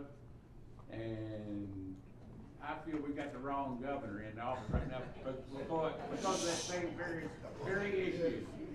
So we do not want to have that happen again. We tried to change that. So I would like you to answer that. Would you send your support to a different candidate if they haven't come out the winner, and vice versa? Would you expect the other candidates? Absolutely. We've got to have a unified party come the general election. And what I have said is, but much to Dave's point, is we will have a strong candidate that comes out of this primary and is headed into the general election. And let me say that largely the issues that are confronting this country and confronting this Commonwealth, they are not issues that are defined by a political designation. They are defined by who we are innately as Kentuckians. Defined by common sense. They're defined by fair play. They're defined by who we are in terms of our relationship with each other as neighbors in a community of what I would refer to as our neighborhood of 120 counties. Defined by our constitutional rights again. And it is defined by how do we ensure that every single family, a mom, father, family units, how are they maintaining a structure that provides food and puts food on the plate for their kids, ensures that there's gas in their vehicles, make sure that if there's a little money left over for summer leagues and sports for their kids so that they can ensure that their kids have a better life than them. That is what this is about. It's about law and order, ensuring that we are safe in our homes. Those are principles that, regardless of political affiliation, I'm going to advocate for, and I hope that the candidate for the United States Senate who comes out of the Republican primary will advocate for those very same things, and I will support that wholeheartedly. All right, thank you.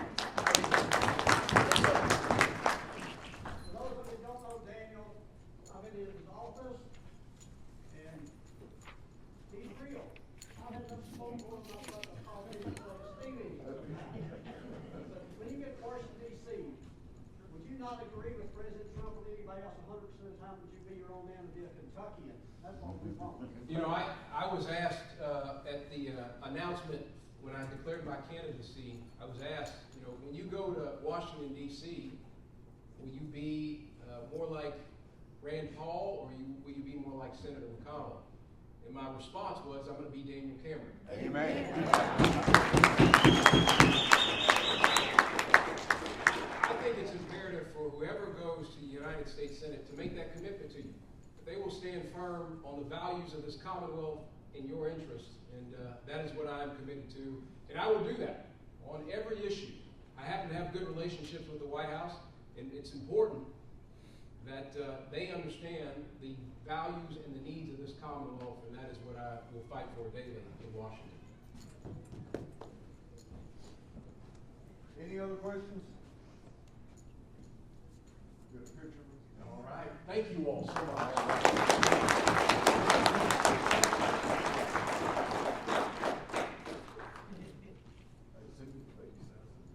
Were you supposed to just drop the mic? Drop them. God bless you. Hey, Daniel. All right. We're going to move right on along. We do have one other representative coming to speak for the last Andy Barr. Sarge Pollock's going to be here for him. Sarge is not going to be here for a little bit, so we're going to move on forward and let him come back. But I do want to thank all the candidates that have come out so far. And the good news is, and I want to give a special thank you, because a lot of times we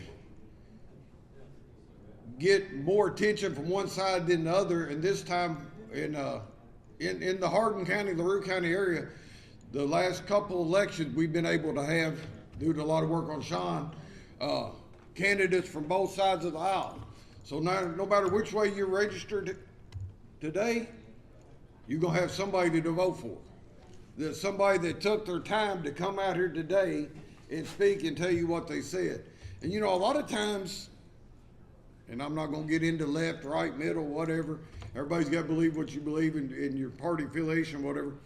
But until just a few years ago in LaRue County, if you wasn't a Democrat, you couldn't vote in a primary. There was no other side to it. And now they still switch back and forth in my county. They all run under one. I'm like, if I was a smart guy, I'd rather go over here and be a Democrat, you know, or go over here and be a Republican, whichever one it is. But I do want to give a big round of applause to each one of the candidates that have took time out to come here today.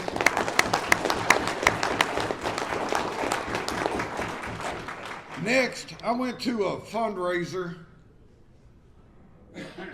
for somebody that I don't remember who the fundraiser was for. I know where I was at. I was at Jimmy Higdon's house.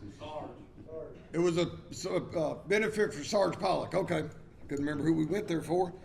And as I was sitting there, and there was all these people, of course, most of y'all know that's in the area. This is Senator Higdon's last term, so there's everybody that's going to run for Jimmy's office, or Senator Higdon's office, is coming by his house because they all want to get his endorsement, whatever. Senator Higdon said, I'm not endorsing none of them. Do your own research and find out. There's a lot of people running, a lot of different attitudes, a lot of different personalities. Some's got big personalities, some's got smaller, whatever. But while I was there that day, I met a young man. Nathan, if you want to start making your way on up here. And I was impressed. And Senator Higdon was impressed. He said, Tommy, this is somebody I want you to meet. And I'm going to let Nate, I'm not going to try and, I'm going to tell you a little bit of what I know. It's in the Western Kentucky, right? Which college? UK. Okay, I'm sorry. See, I get there. But for the first time in years, he got the Young Republicans started back there. And I talked to him just a few minutes, and I said, Mr. Smith, will you do me a favor and show up at our conference? And he said, well, it took him about 30 seconds to teach me the difference between if you want to do a video, and he might touch on this, if you hold your phone this way and you put it on Facebook on one of them, it don't make the cycle. You got to hold it this way in order for you to get the likes. And he's getting the young people involved in politics which is what our organization needs. And that's why I've asked him to come here today and take a few minutes to talk to us and tell us old folks what we can do to get his generation, because young people are riding bikes, but they ain't having nothing to do with us old folks because we old, okay? So I asked Nathan to come up here and explain to us today what it is he does. All right. Thank you, sir. I want to thank everybody for having me today. I'm going to put it up front. I've never rode a motorcycle before, so I don't really know too much about it, but I do have some friends that ride them. They own them and ride them and love it. So I was reading a little bit into this group, trying to understand, where you guys stand, the hot button issues and stuff. And overall, I understand that you guys are just there like everyone else. You just want your freedoms. You just want government to kind of let you guys live your lives in freedom, which is kind of why I do what I do. Young people kind of get thrown away. They kind of get pushed aside, mainly because we don't really try that hard. We don't really feel encouraged. We don't really feel like we do have a space. And so I got involved back in 2024, helping with some campaigns, door knocking, helping with fundraisers, getting involved with events and stuff. And I noticed there was no young people at all. I was working with everyone, in their 40s, 50s, even 60s and 70s on these campaigns. And I was like, where's the young people at? And they didn't know where they were. They weren't nowhere to be found. And so in 2025, I decided, let's get it back up and running. So the College Republicans at UK was dead. It wasn't there. So I took that on. We started it back up. No connection with politics whatsoever. I'm actually an engineering student at UK. So no experience whatsoever. And I decided, what, we're going to try this out. We're going to see what happens. And so I took it on. We had some really, really nice people that came along, helped us out. We raised some money. We're now able to offer food at every single one of our meetings. We've had speakers from attorney generals, state legislators come and speak to us as well, and it's been amazing. But really, young people, they just want to feel involved. Food is definitely a great incentive, by the way, especially for the college students we have found. You offer free food, no more questions asked. Democrat or Republican, they'll all come for the food. So we do that. We give free swag and stuff as well. But some of the things that we've been able to do is hold candidate forums. We're in the 6th District where Congressman Barr is running for Senate, so that seat's open. We had a forum at UK. There was more kids under the age of 20 there than there was over the age of 20 at that forum, something you just don't see, which is amazing. That shows that young people are excited. They just need the opportunity, and so we're trying to bridge that gap. We're also holding a dinner in February where we will have over 100 tickets sold to that, focusing specifically on young people. We're doing a Frankfurt Day trip in February as well, where we'll be heading to Frankfurt, talking to state legislators, getting to know the process as well. So, we get people involved by getting them out there and getting activities, keeping them busy, and trying to lead the way on understanding, where do they fit in this puzzle. Politics can seem very, very scary at times, but it's understanding, if we don't get involved, if we don't make sure our voices are heard, our freedoms are going to be taken from us if we know it or not. So we got to know the system, we have to understand the system, and we have to then learn how to fight against the system whenever it goes against every single one of us. Because that's all we want. We just want our freedoms. We want to be able to believe in what we believe in without the government breathing down our necks. And so, I think one of the biggest turning points so far in this country with young people has been Charlie Kirk. After he was shot and killed for just making his voice heard, that turned on a lot of young individuals, and that made a lot of young people see, we got to speak up, we got to speak out, because if we don't, we're just going to get silenced. And so we've seen a big boost at about a 200% increase in involvement since then to now. So we're really excited to see what's going to happen in 2026. We're working hard. We have a strong base. We're waiting for the primaries to be over, and from there, we're going to support the Republican candidate and get him across the finish line, because that's what it's all about. We have to win this. We have to win in 2026. We can't lose. It's more than just party. It's about freedom. It's about prosperity. It's about limited government to make sure that the people can live their own lives. So I want to thank you guys so much for having me. If you guys have any questions, please feel free to come to me anytime. We can share contacts. We can stay involved. Hope to stay in touch. Thank you guys very much. Before you sit down, I'd like to recognize and tell you that I know it takes a lot of courage to do what you're doing, but it's very important what you're doing, and we have a lot of respect and admiration for what you're doing. Thank you. Thank you. I appreciate it. Thank you.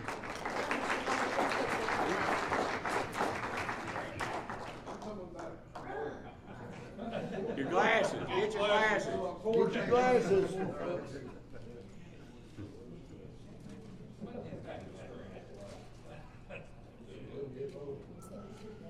How do we get your contact info?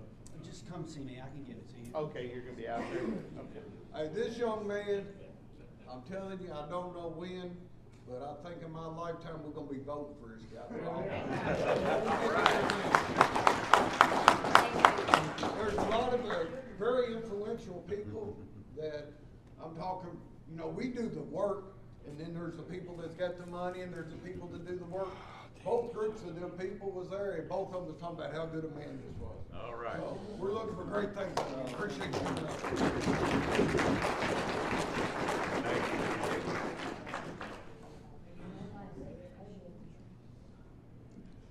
All right, it's 10:50 now. Yep. So let's take about a 10-minute break, and then we'll come back in and continue through. To us, on behalf of Andy Barr, who's running for the Senate seat. Come on up, Sarge. Yeah, come on up. You're up. We give everybody for this next president. Okay, perfect. You got a total of 15 minutes. 15? You can use 10 in the questions or Oh, 15, whatever you okay. want. All right. I'm wearing all kinds of hats today. Well, good morning, everybody. I hope you guys can hear me. We good back here in the back? Need a mic? All right. That's all right. You can take it with you if you want to. Oh, yeah. Usually I'm the loudest voice in Frankfurt for my district, so that's well, good morning, everybody. Thanks for being here. I always look forward to this rally that you guys have, or the State Association meeting, and so I can bring some greetings from Frankfurt. I'm the state representative in District 51. That's Campbellsville, which is Taylor County, and that's Lebanon, which is Marion County. So I represent Maker's Mark, which I went ahead and put my bid in out there for that Maker's bottle out there. But yeah, those are my constituents. They hopefully vote for me.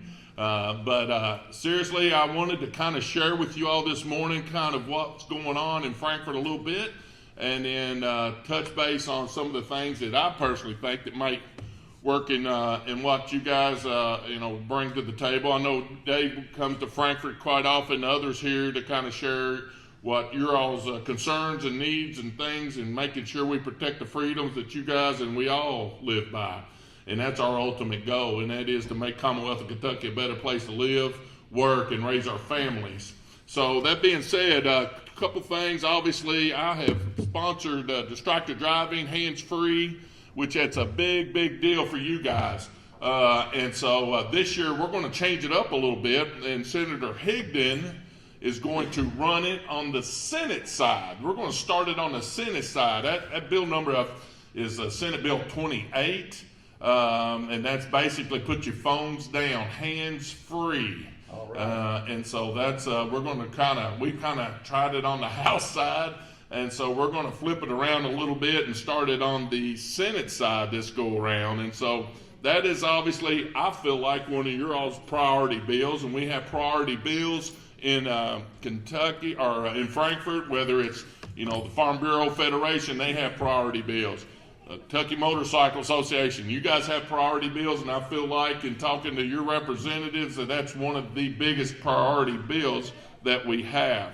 I hope you'll get a feel and know that starting January 1 of this year, your state income tax went down to 3.5, and so that's putting money back in your pocket, and so we can obviously hopefully spend or do whatever you want to do. It's your money, and do and obviously spend it back into our economy and do the things that we're doing, and we're super proud of that. We started at 6%.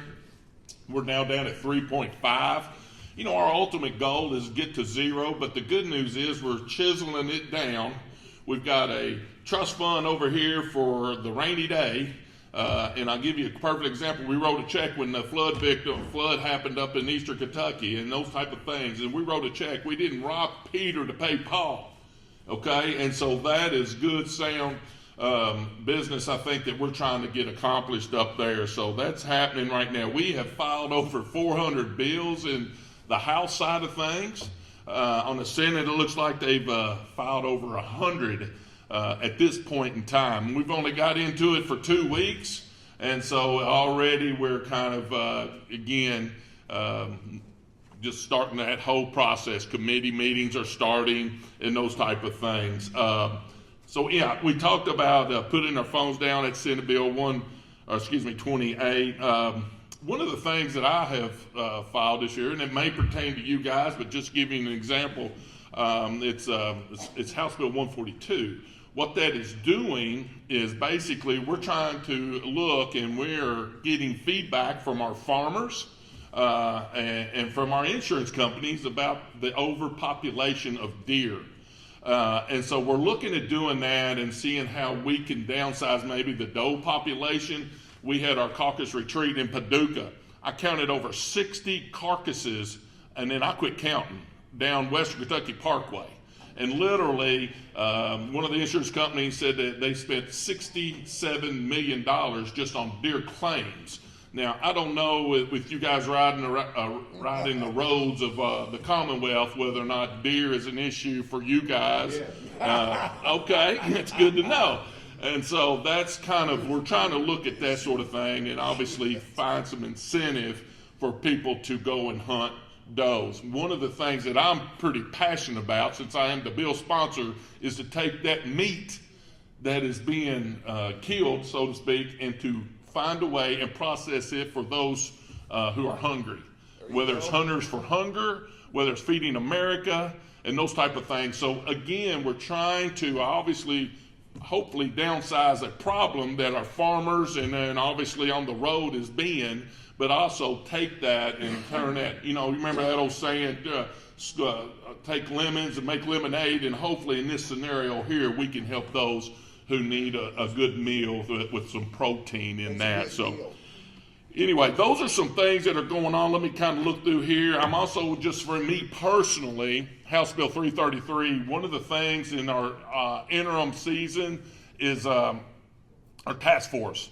Housing is a big issue, okay, in Kentucky. Affordable housing, so to speak. Education, this artificial stuff that's going on and around and trying to get control of that. I passed a bill and basically saying our churches want to step up and help for those families who need a place to stay short term.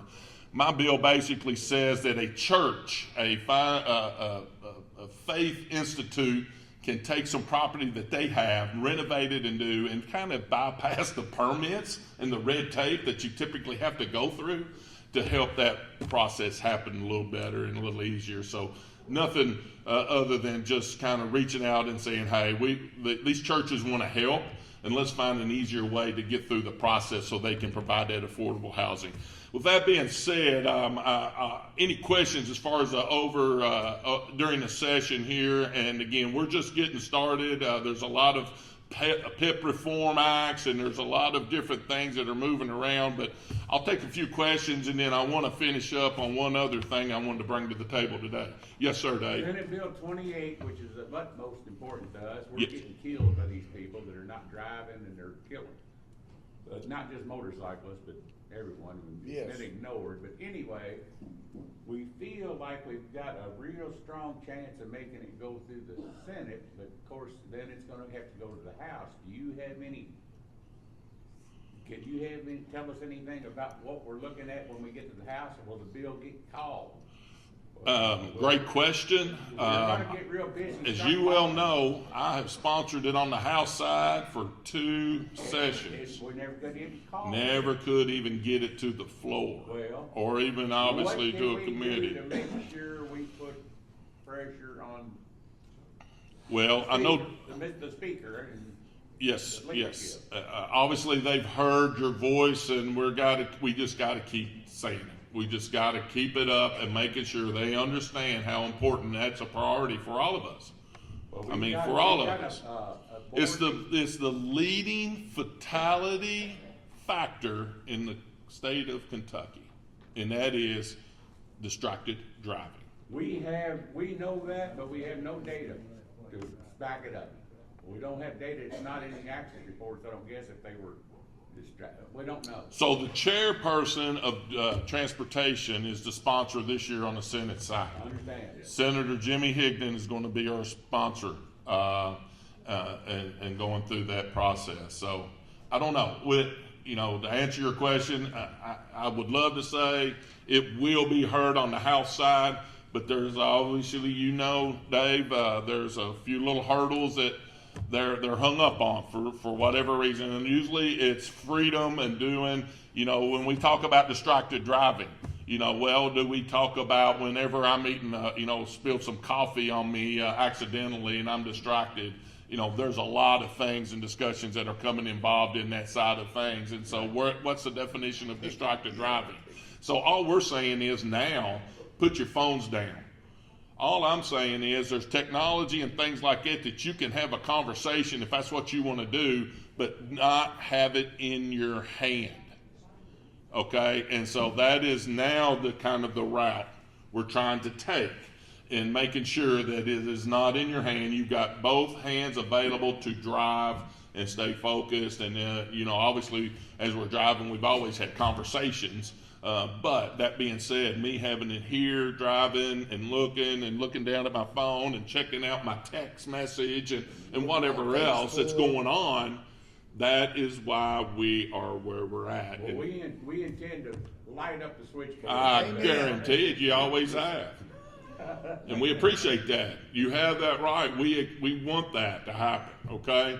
But I want you to know there are some of us that are, again, we're just trying to figure out what angle to take as far as that goes and making it happen. Where and who is the opposition? Well, I don't necessarily think there's any opposition. I think the point of it is we need to be more specific this is my understanding of what that looks like when we talked about distracted driving. So we're changing the language. We're basically saying hands-free. It's not distracted driving. And so now it's hands-free, and y'all think, well, that's so petty. It's so elementary. It's so this and that. But anyway, anymore in the world that we live in, and you get into a court of law, and you talk about distracted driving to hands-free. So that's kind of the hurdles, so to speak. We'll be seeing you in the halls. I guarantee it. So, but I appreciate that, Dave. I appreciate you working. I've worked alongside with you. Yes, sir. Any more questions? Another question? Anybody else catch? We're done with that. We done with that one? Are we good? Anybody else? Any other questions? Okay, thank you. One other thing I wanted to kind of share with you all today, obviously it is a huge election year. I know in my district and in my hometown of Campbellsville, we've got a ton of magistrates, we've got county judges, and we've got a ton of things that are coming out there. The loudest action any of us in this room can have is when we go to the ballot and vote. Yep. All right? That is a freedom that our military and our veterans have fought for.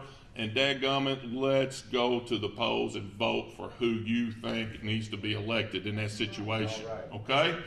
Today, I wanted to kind of share with you about a gentleman who I personally know, and he's running for the United States Senate, Andy Barr. And I wanted to share with him. He's out of the state right now. He had a prior commitment, but he said, Sarge, I know you go to the Motorcycle Association rallies and you share what's going on. And it was an honor for me to share with you what he's going on. And so it's a lot of people running for this seat. Andy Barr is the candidate for the United States Senate, one with a proven conservative record. Andy Barr has served as a congressman in the 6th District for the last 13 years. He's not just talking about conservative principles, he's been fighting for them his entire career. Andy Barr stands up to the radical left's efforts to strip law-abiding Americans' rights, defending and stands tall for our conservative values. And in every tough race he's faced, Andy's won. Let me say that one more time. Every tough race he's faced, Andy Barr has won. He stands alongside President Trump in making America great again. Andy Barr is leading in the fight to protect the Second Amendment, keeping men out of women's sports, bringing back Kentucky coal jobs that have built our communities, powered our homes, and formed the backbone of our Kentucky heritage. Andy Barr knows who we are and what we stand for, and most importantly, speaks out to what we have to offer here in the Commonwealth of Kentucky. And when it comes to defending common sense and biological reality, Andy Barr couldn't be more clear. Men cannot be women, and men do not belong in girls' sports. All right. That's why I'm proud to stand along with. That's right. That's why I'm proud to stand along with Riley Gaines, Congressman Hal Rogers, and over 160 elected officials across the Commonwealth of Kentucky and across our country, and standing and endorsing Andy Barr for the United States Senate. There's no one better prepared to go to the United States Senate than Congressman Andy Barr. Let's send him to Washington as our new United States Senator. Let's keep Kentucky strong. Let's keep America great again. Thank you all so much. I love what you stand for, and it's who you are. You all are part of the backbone of America. Thank you so much today. Yeah. Yeah.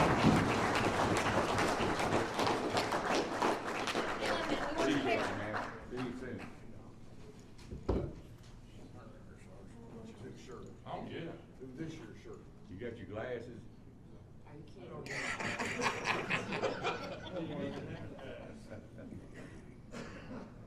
All right. Thank you, guys. Thank you, Sergeant. Hey, Dave, if I win that maker's mark out here, just let me know. I'll take it up for you. I'll take care of it. What happened drinking your memory? Have a drink in your memory. Dog, you a dog. You're a rascal. All right, we're gonna have one more. Well, now I don't have a phone. All right, we got one more presentation before that. I think checked off all my politicians for this part. We did good. We got all the candidates for running for that seat in and out before lunch, so we did good. All right, next we got Kirk Hardtail Willard, Motorcycle Riders Foundation MRF President and Board Chairman since 2006, MRF Vice President from 2003 to 2006, MRF SMRO Representative to the Board 2002 to 2003, MRF Board Advisor 97 through 2002, MRF Representative to International Motorcycle Corporation Group, Beta, Wisconsin, Office Board Member since 1997. Currently the Deputy Director, he has received the Beta of Wisconsin. I'm not sure what Glenda wrote there, so I'm going to say apology for him. All right, Kirk, you can come on up, sir. We appreciate you.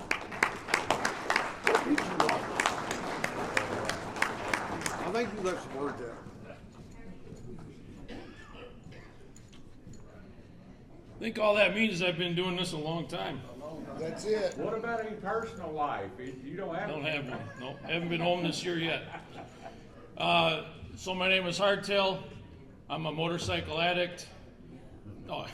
Well, I guess I am, but that's not what we're here to talk about. So I do spend a lot of time in Washington, D.C. I am the chief operating officer of a small cranberry company in Wisconsin, but that's a part-time gig.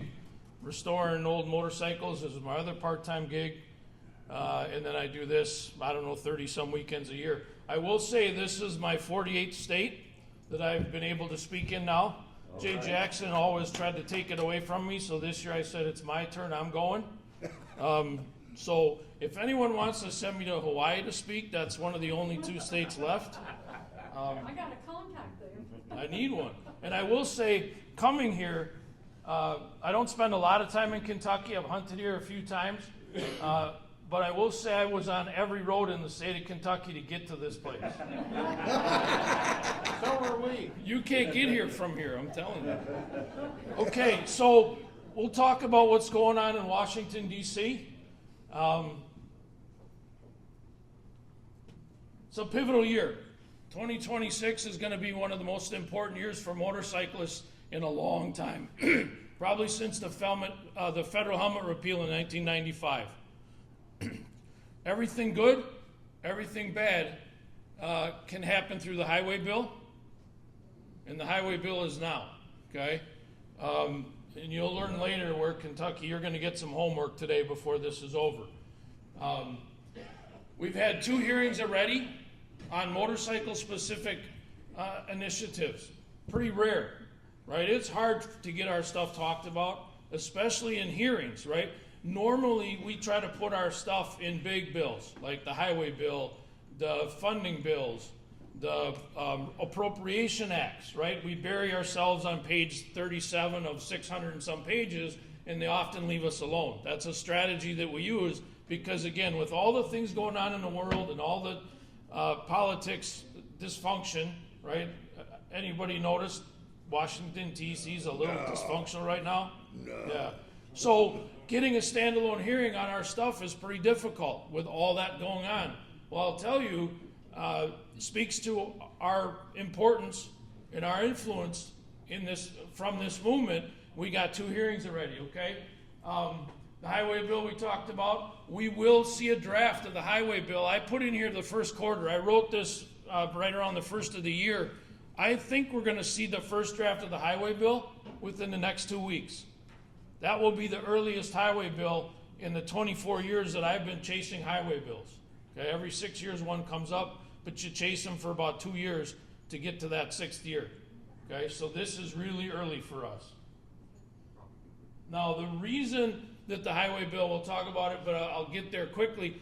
The reason that it's important, last 2 highway bills, we had to do all our stuff through amendments, right? Which means we've got to find a politician that's going to spend their limited time and a little bit of their capital, their chips, throw them on the table for us. Difficult, right? Find a politician that's going to use their 1 or 2 tries in the year to represent us, to go speak on our behalf, to get something for us in a bill, and then it has to be debated and voted on. So it's difficult, right? In the last highway bill, the House put almost all of our stuff in. The Senate took it all out, or didn't leave it in, okay? So through amendments is a difficult process. If we can get it in the original bill, the original multi-thousand-page bill, it's harder for them to take it out. It's easier for us to get it to stay, okay? So this year, we have 5 priorities that we're trying to get in the highway bill. So far, we believe 3 of the 5 have a really solid chance of making it, and then we'll work hard on the other 2. So our agenda. So those of you that have been to the Meeting of the Minds know that we have a legislative strategy agenda. We bring in all the legislative directors, the executive directors from the state motorcycle rights organizations, representatives from motorcycle clubs, NCOM, NCOC, etc. all come in the room, and we actually vote on our agenda. Okay? So it's driven from the field, as it were, right? The state motorcycle rights organizations, what do you want the MRF to do for you in Washington, D.C.? What do you want the lobbyist that you support to do when he's on the Hill 300 and some days a year? What do you want myself and the other executives from the MRF to do when we're on the Hill 12 times a year? Some of us a little more than that, okay? So what did we talk about? I heard this mentioned today, autonomous vehicles. We've brought this up now pretty steadily for 6 years. We're concerned about Tesla's running us over, Waymo's not seeing us, okay? And if that research existed, that they could prove that those vehicles were safe around us, don't you think it'd be released and they'd shut us up? Yes. Well, they haven't released it. Why is that? Because it don't exist. Does it exist? It exists, but it must not be favorable for our position or it wouldn't be there. So we're going to continue to talk about safety. We're not going to stop autonomous vehicles, self-driving vehicles, driving assisted vehicles. We're not going to stop them. Most politicians believe it's the answer to roadway safety. All we ask is that they have to be safe. Prove it. Prove that they're safe. There's been 750 some crashes with Teslas. A lot of them resulted in fatalities to motorcyclists.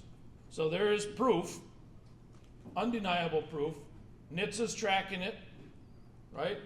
NTSB, National Traffic Safety Board, tracks it. National Highway Traffic Safety Administration knows about it and tracks it. Federal Department of Transportation knows about it. Okay? So this shouldn't be a hard ask, but it's proving harder than we think it should be. However, House Energy Commerce Committee held a hearing in January, just this last week, to talk about potential legislation on AVs. So there are some folks that are starting to realize, as these things, it was Teslas and they were mostly in California, who cared? But now that it's Waymos and it's robo-taxi and it's driverless vehicles, not even people that are asleep driving a car, now it's people, it's crazy. I was in California last week at the AIM Expo, which is a big industry show for motorcycles. And watching those things with no drivers going by, it's a bit spooky. I live in northern Wisconsin. That's spooky for me. Now, I will tell you, allegedly, if you have a rental car and you start to squeeze them over, you can get them to slam on the brakes and just sit there. Allegedly. One of her other agendas, crash avoidance, right? I don't want a safe crash, right? I don't care if you put 3 helmets on. If you're going to crash, there's a chance you're going to get hurt. I know what stops me from getting hurt, not crashing. Amen. We continue to work hard at the federal government, all those agencies, the alphabet soups, DOT, NHTSA, NTSB, we want them to focus on crash avoidance. What is that? Distracted driving, cell phones, autonomous vehicles, self-driving vehicles, road lights that don't work, law enforcement chasing us for no reason, all of those kind of things, okay? So crash avoidance. We actually got the NTSB to put in one of their top priorities, our language of promoting crash avoidance, which is the first time that they've done that in years, right? Because they always focus on, should we have airbags on our bikes? Should we have pants that blow up? Go to the Harley shop, you can buy pants that blow up if you fall down. Yep. Wearing a helmet, all that stuff. Again, I don't care if you wear a helmet, great. I don't care if you don't wear a helmet, great. Point is, if you get hit, there's a chance we're going to get hurt. Okay? I'm never gonna say I'm vulnerable, because that means I need help. But hey, if I get hit, there's a chance something's going to go wrong. So if I don't get hit, that's what I prefer. Right?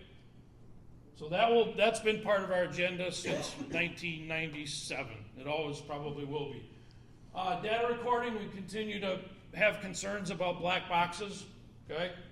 That's our stuff, that's our information, whether the car's leased, rented, owned, borrowed, someone else's, right? That data is ours, okay?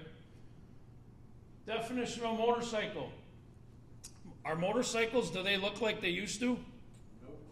No. You realize there are, in some states call them autocycles, some states call them motorcycles. But guess what? If they got a gas pedal, a seat belt, and a steering wheel, and a windshield, it's not a motorcycle. No. It's a cool vehicle. If you want to give me one, if you want to give me a slingshot, I'll take one. But I'm not going to put a motorcycle plate on it. Okay? And why is that important to us? Because the statistics, right? Exactly. When those things get whacked into, they have a high rate of damage. They also have a good chance of having a fatality because of the way they operate. Okay? How do you train for those? Can you take a class for a 3-wheel vehicle? I don't care if it's a trike, a Polaris, a Can-Am, a slingshot. Some states no. Then we're seeing a patchwork of some states you have to wear a helmet in that thing, in a slingshot. Some states you have to have a helmet on a motorcycle but not in a slingshot. But they're still called a motorcycle. Their statistics from their accidents, from their insurance rates, the actuarial tables include those in motorcycles. So we want to very clearly define a motorcycle. What is a motorcycle? You sit astride a seat, steer, counter steer, 2 or 3 wheels is in contact with the road, hand grips, foot controls as designed. The reason we say as designed, because we want to leave room for folks that are handicapped, that need to take away the foot controls. Maybe they need the air shift, maybe they need the handbrake. Linked breakage on vehicles for folks that are disabled or maybe had amputations or something. So HR 3385, this bill hung out there for 3 or 4 years. We've been working on that for about 10 years.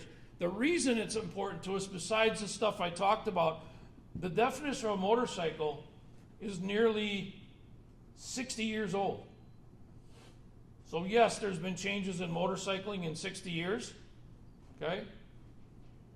But you'd think the federal government, with all the overreach, that they could at least take a look at something that's 60 years old that affects us.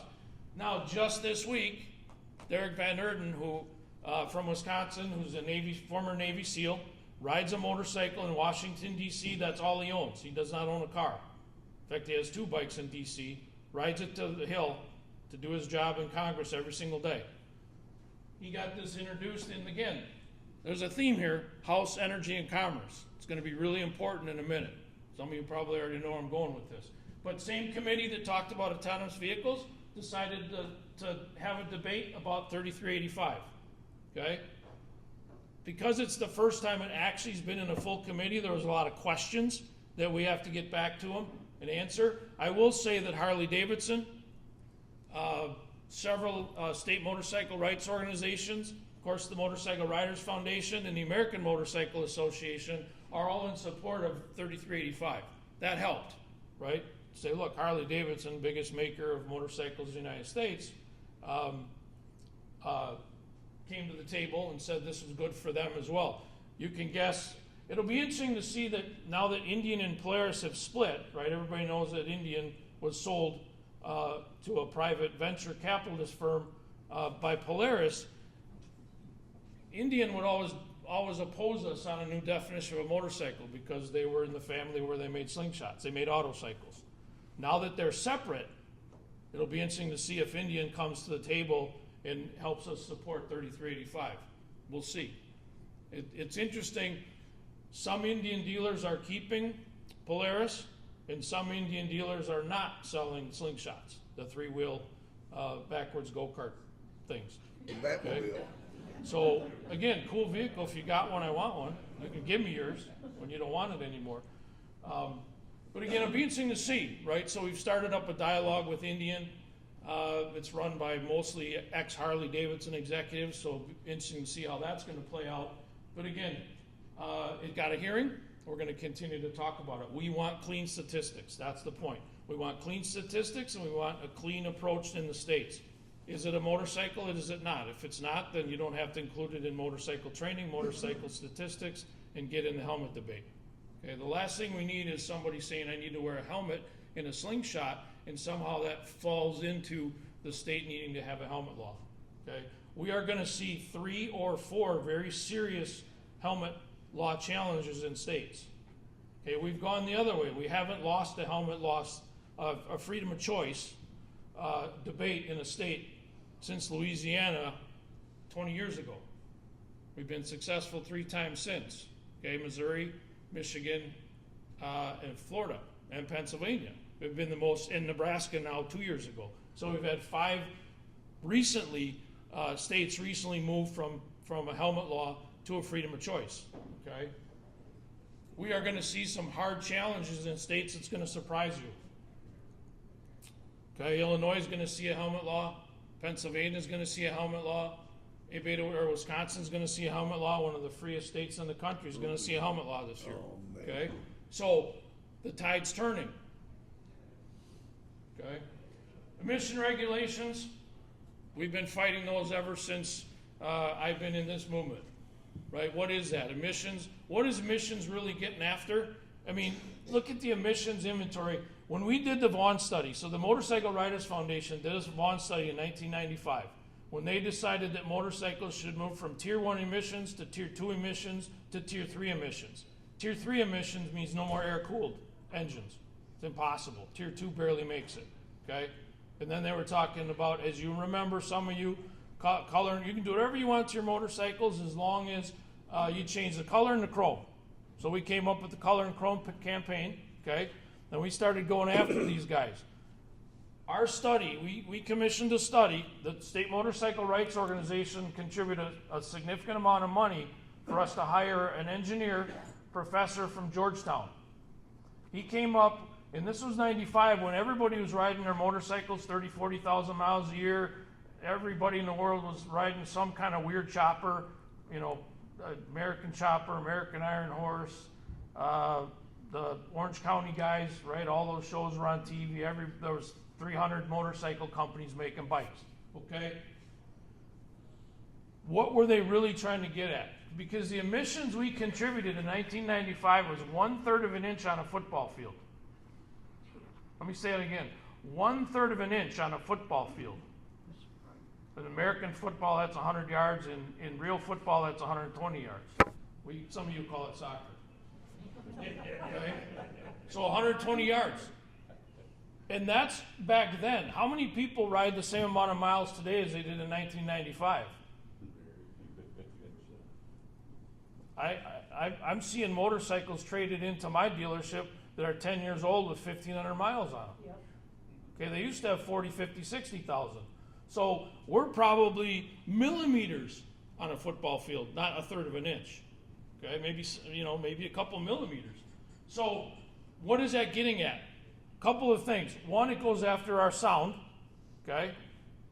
Which again, I think that's my choice as long as I'm not causing someone's ears to bleed. But what it really is right to repair and right to modify, right? If they make these emissions so tight, I can no longer modify, okay? And Drag Specialties 2 years ago came out with a waiver.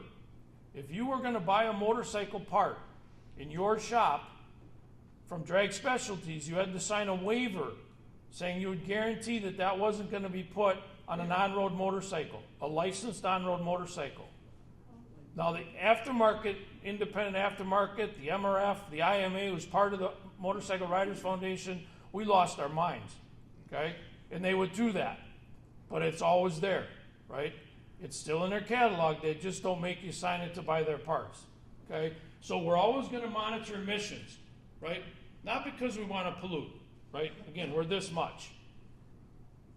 And then you offset the roadway wear and tear, the gas mileage we get, the amount of tires we burn through. We're a far more ecological choice than a car or a truck ever will be. Mm-hmm.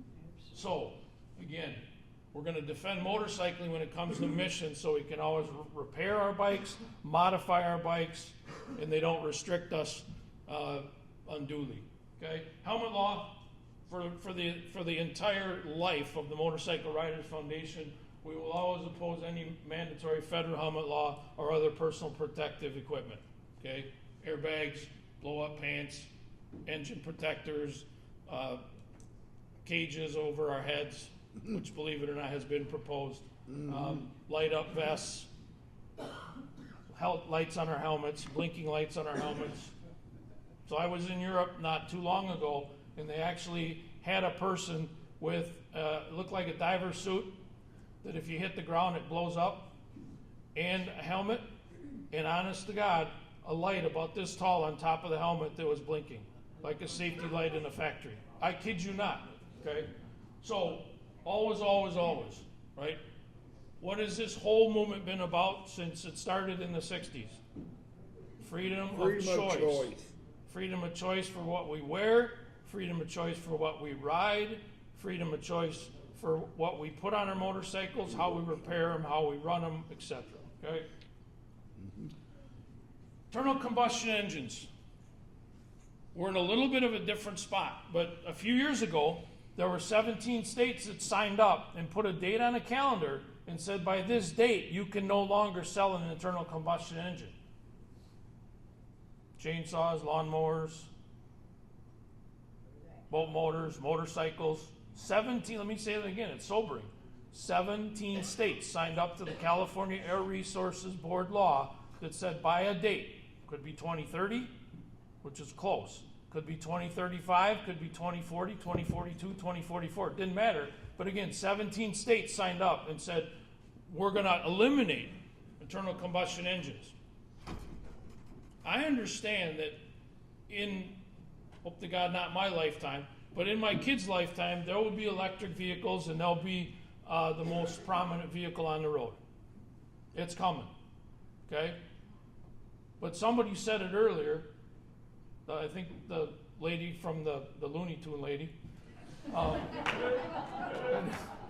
Sorry if you're a friend of hers. She just struck me as a little odd. when we went from horses to internal combustion engines in 1905, we didn't kill the horse, right? We still have horses. So why can't I still have my internal combustion engines? Okay? This is another sobering fact. You know, in Europe, in the European Union, they're fighting something called end-of-life directive. Do people know what that is?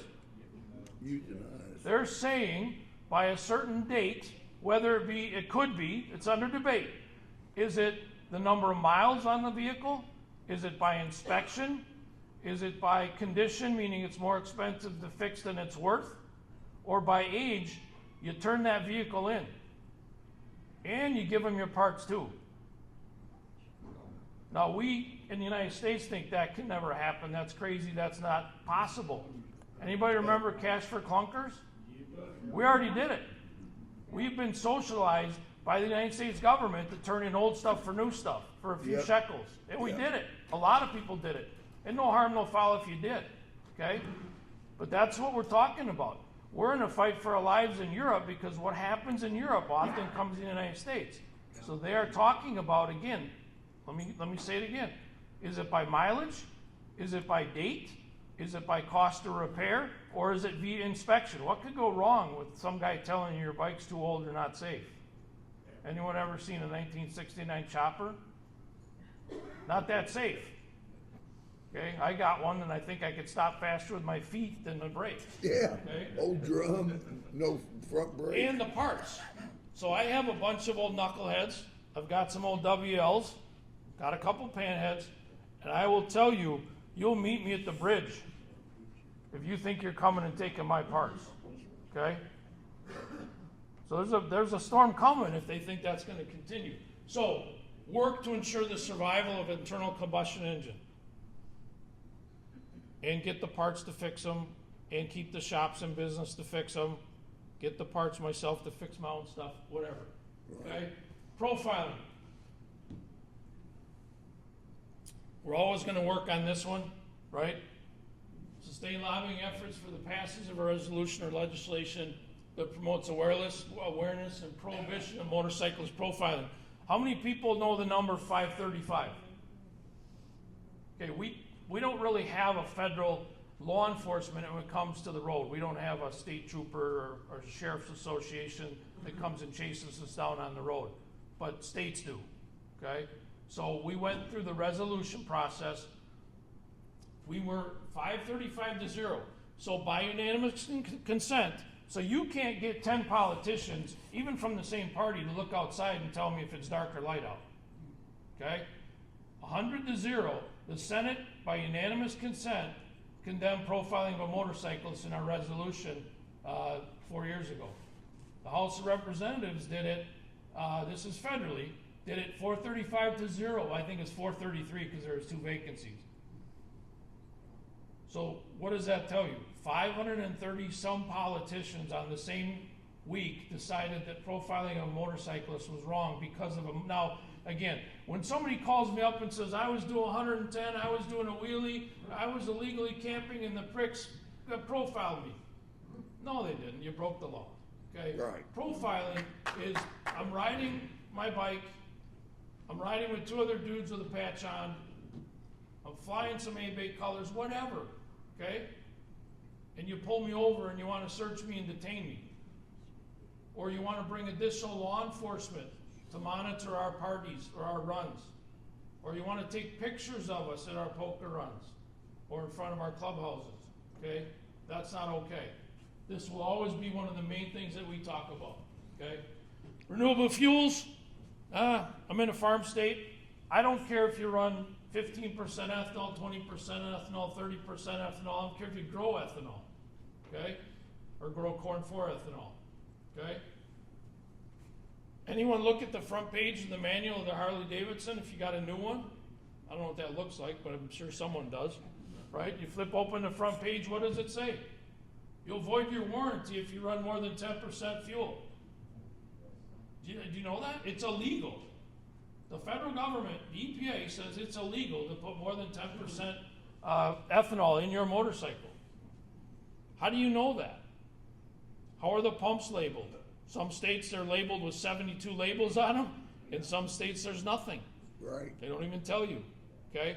All we're saying is if the engineers at Harley-Davidson, the engineers at Polaris and Indian think that I need to run pure fuel or 90% or higher, they probably know what they're talking about, okay? So what does this lead to?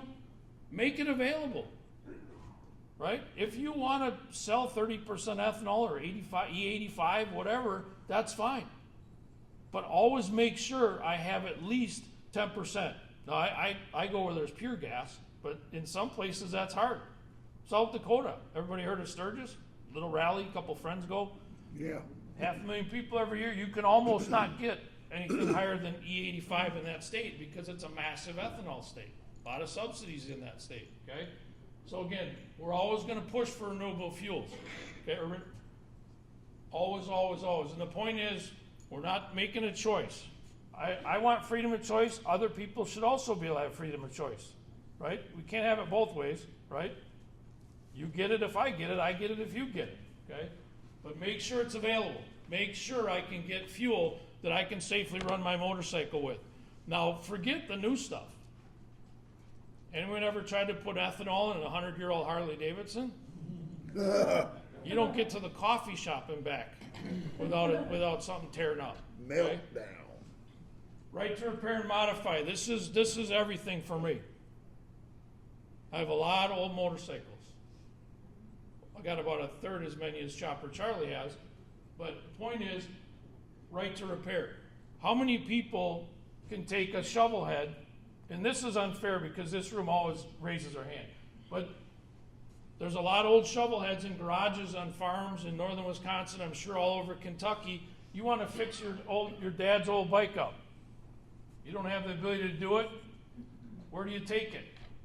When I started in this movement in 1997, well, I started in 1985, but when I became involved nationally in 1997, there were over 12,000 independent motorcycle shops in this country. Dun & Bradstreet, FEIN numbers, official doing business, not a guy that changes tires for a can of beer in his garage, talking about for real shops, okay? Businesses, over 12,000, 12,500, some would say 13,000. Guess how many there are left today? Less than 3,000, on the way to 2,500. So you spread that around 50 states. So when I moved to where I live now, there were 6 shops within an hour's drive of my house. Now there's none. So all those knuckleheads come to my house.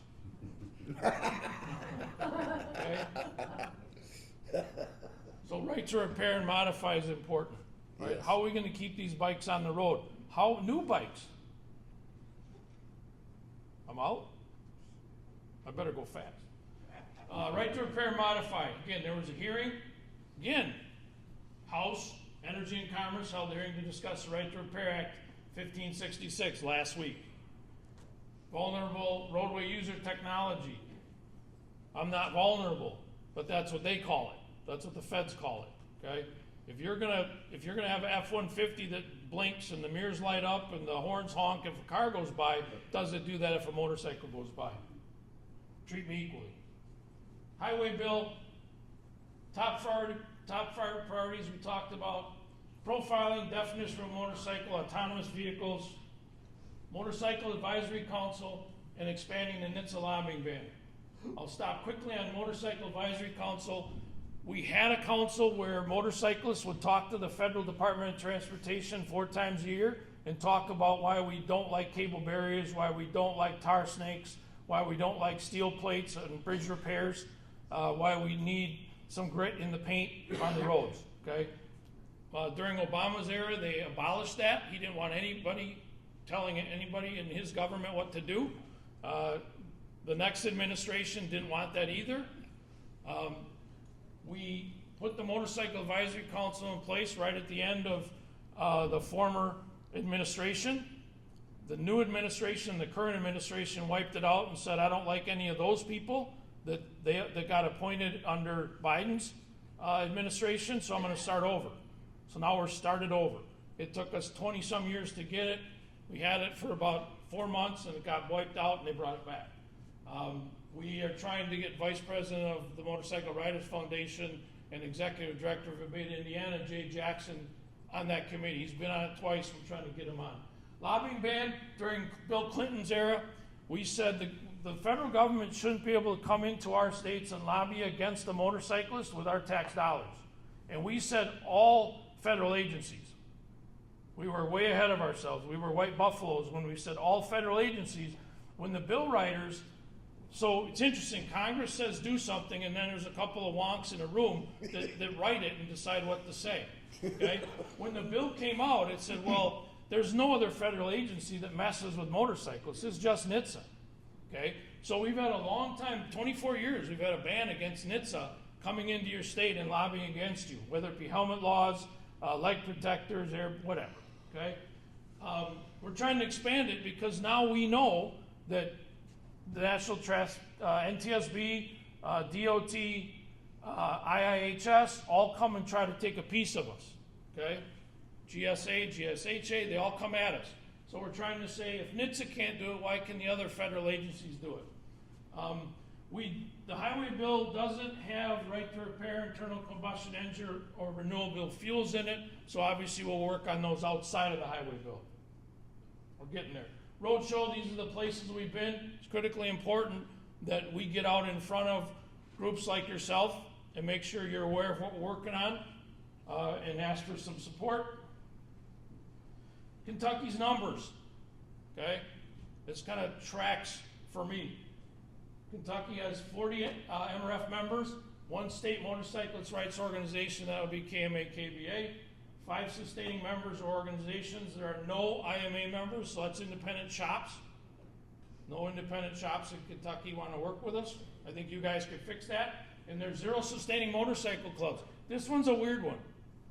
Most states that we work with have 10, 15 motorcycle clubs that are sustaining motorcycle clubs that work with the Motorcycle Riders Foundation. I know there are some clubs in Kentucky, so if you have those kind of relationships, we certainly could use some help making sure we've got Kentucky clubs and motorcycle clubs represented. Here's some statistics. We have call to actions. If everybody getting our call to actions, you don't even have to be a member, right? Just go to our website, sign up for call to action. Once a week or once every 2 weeks, you'll get a call to action request. Hey, click on this button. It honest to goodness takes 3 minutes. You type in your name, your zip code, not your address, name and zip code, and it pops your legislator up, and it's a pre-written letter. You just got to fill in your name, and you fill in your name, and it gets sent to them. Why is that important? 1, because you contacted them, but 2, we see that. So when we go into Washington, D.C., and a congressman says, we've never seen anything, we know nothing about that, we can say, well, that's funny. Our system shows that you received 37 letters from your constituents. That usually turns the conversation quite differently. In fact, usually it's a politician going to their staff saying, come in here. Did you get this? And we've had people sign onto our bills in front of us because we could prove that it was an issue and they'd heard about it. So how are we doing in Kentucky? 3385 definition motorcycle. 5 people in Kentucky thought that was important. SS95, the CARS Act. Okay, so that's the choice of electric vehicle or an internal combustion vehicle. 8 people in Kentucky answered that call. Stop CARB, California Air Resources Board emissions. We had 9 people from Kentucky. Congressional review, meaning throw away all the California waivers. California can't dictate to other states what we want to happen with emissions and car regulations and fuel mileage. 19 people. This one woke you guys up. Right to repair. 59 people from Kentucky decided right to repair was important enough. Repair Act was 18 and HR 2165 was 15. Again, that's the House version of the CARS Senate one. Here's the big number that we got to work on. You got 2 senators, of course. You got 1 Democrat, 5 Republicans. On all of our bills, nobody from Kentucky has sponsored any of them. But we need some help. We really need some help from Kentucky to make sure that they're hearing from KBA, KMT, clubs, whatever, and making sure that they know that these issues are important to you and that they should be signing on to these things, right? We gotta ask them to sign on to these things. One slide left. There's some power in Kentucky, some real power. Remember I talked about House and Energy Commerce? I talked about it 3 times. 3 of our bills have been heard. Guess who chairs that committee? This guy, Representative Guthrie. He's a major player for a motorcyclist in this country. So make sure that your relationships with him are strong. Thank him for bringing 3 issues that are important to bikers into his committee. Again, we talked about right to repair, definition of motorcycle, and autonomous vehicles. If this dude doesn't want that to happen, it doesn't happen, okay? You guys have a lot of power in Kentucky. Important power, okay? So thank him. And chairmen don't typically sign on to anything, but if he thinks these issues are important enough that he brings them into his committee, he should be able to talk to the other 4 Republicans, at least in the state, and say, hey, I'm supporting these things. You need to sign on to their bills, okay? Bikers Side the Beltway, so I need people from Kentucky to Bikers Side the Beltway. That's our National Lobby Day. We go see 535 offices in Washington, D.C. on one day. Every one of them, okay? May 19th, we go to the Hill. We go see our legislators. I need people from the state of Kentucky to come and see Representative Guthrie. And MRF people will go with you, okay? And then, of course, there's Meeting of the Minds, which you guys have been coming to for a long time this year. It's in Milwaukee. My last slide. Can't do this alone, right? So some of the call to actions, we could use a better response from Kentucky on our calls to action. We certainly could use some sponsors on our bills from Kentucky, and we need to make sure that Representative Guthrie understands how important he is and how valuable he is, how much we appreciate him for what he does for motorcyclists of this country, okay? As Ben Franklin said during the American Revolution, we must indeed all hang together, or most assuredly we shall all hang separately. Yep. Appreciate your support. Thank you for having me.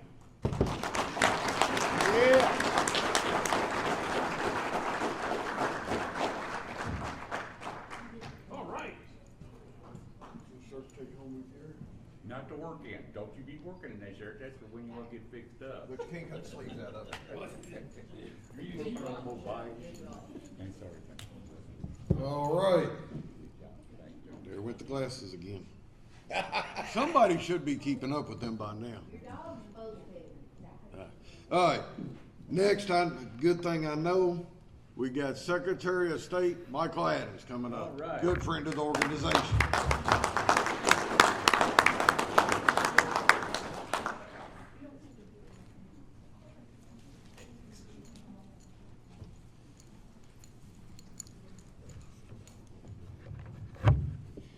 Morning. So I want to thank you all for inviting me 6 times, having me here 6 times in a row every year that I've been in office. I love the So I understand, A, you've got a much bigger speaker after me. I'm not the main attraction today. And number 2, I'm between you and lunch. So I'm going to be real quick. I just want to give you a status update on our elections and on our legislative session going on in Frankfurt right now. So the biggest issue for me that I ran on and that I've worked on is making sure that our voter rolls are accurate and not fraudulent. All right. As I tell y'all every year, that's my biggest project. It's a major undertaking, but there's a lot of good news on that. We have taken nearly 800,000 people off our rolls. Now, we got 3.3 million on our rolls, so 800 is a big chunk. It's about a quarter. We've taken Democrats off, we've taken Republicans off, independents off, mostly Democrats. But we follow the law. And we've taken people off who have moved away, or passed away, or been put away. 800,000 is more than Jefferson County. That's a massive chunk. And that is why you can have confidence in our elections, because we follow the law, and we don't let dead people vote. The majority of those people that we took off were people who were deceased. Not just recently, but people that died decades ago and were still on our rolls. So now on that front, there was some good news and some bad news. The last 4 years I was here, Joe Biden was president. and that administration was not helpful to us on this project. But we got a new sheriff in town since I was here last, and this job has gotten much easier because now we have federal partners. So we're in the process of doing data sharing agreements with Trump administration. And let me give you an example why. So if somebody registers to vote in Kentucky and then passes away, I find that out pretty quick because we've got a bureau that tracks that kind of stuff. But if someone registers here and then retires to any of the other 49 states and they pass away, I don't necessarily find that out. If it's California, I'll never find out because they don't maintain their voter rolls at all. So the only way for me to find out is to either get it from the other state or to get it from Washington. And we tried getting this information from the Biden administration, and they told us to pound sand. But this administration is working with us so that we can trade information to see who's a citizen and who's not. Because I don't have citizens' records, but the administration does. So now I've got a login where I can check people's citizen status, and we can check and see if people have passed away. We can see if Social Security has issued a death certificate versus the state of Kentucky. So by having that kind of partnership now, we can take even more progress in getting these rolls cleaned up. Now that's the good news. The bad news is I'm in federal court right now because we're being sued by some left-wing groups that are trying to stop us from getting our rolls cleaned up. And the issue in that case is literally this. We have a state law that Andy Bashir signed that says that if you register in some other state after you register in Kentucky, then I can take you off our rolls. If you want to go vote in Tennessee, that's your business. Go to Tennessee, but you're coming off our rolls if you do. Right. So they're trying to get an injunction on me to let these people double vote, to vote in the other state and to vote here. They tried to do this in the presidential election, and we threw some sand in the gears and we got this slowed down. But now we're in another federal election, and we've got congressional races in every state. So we're still in court. I've been to 2 hearings now arguing for our side. I feel confident about it. We've never lost a case in this office, and I'm sure not going to lose this one. Let me give you a quick update on our session. So we have a lot going on. The biggest issue, of course, is the state budget.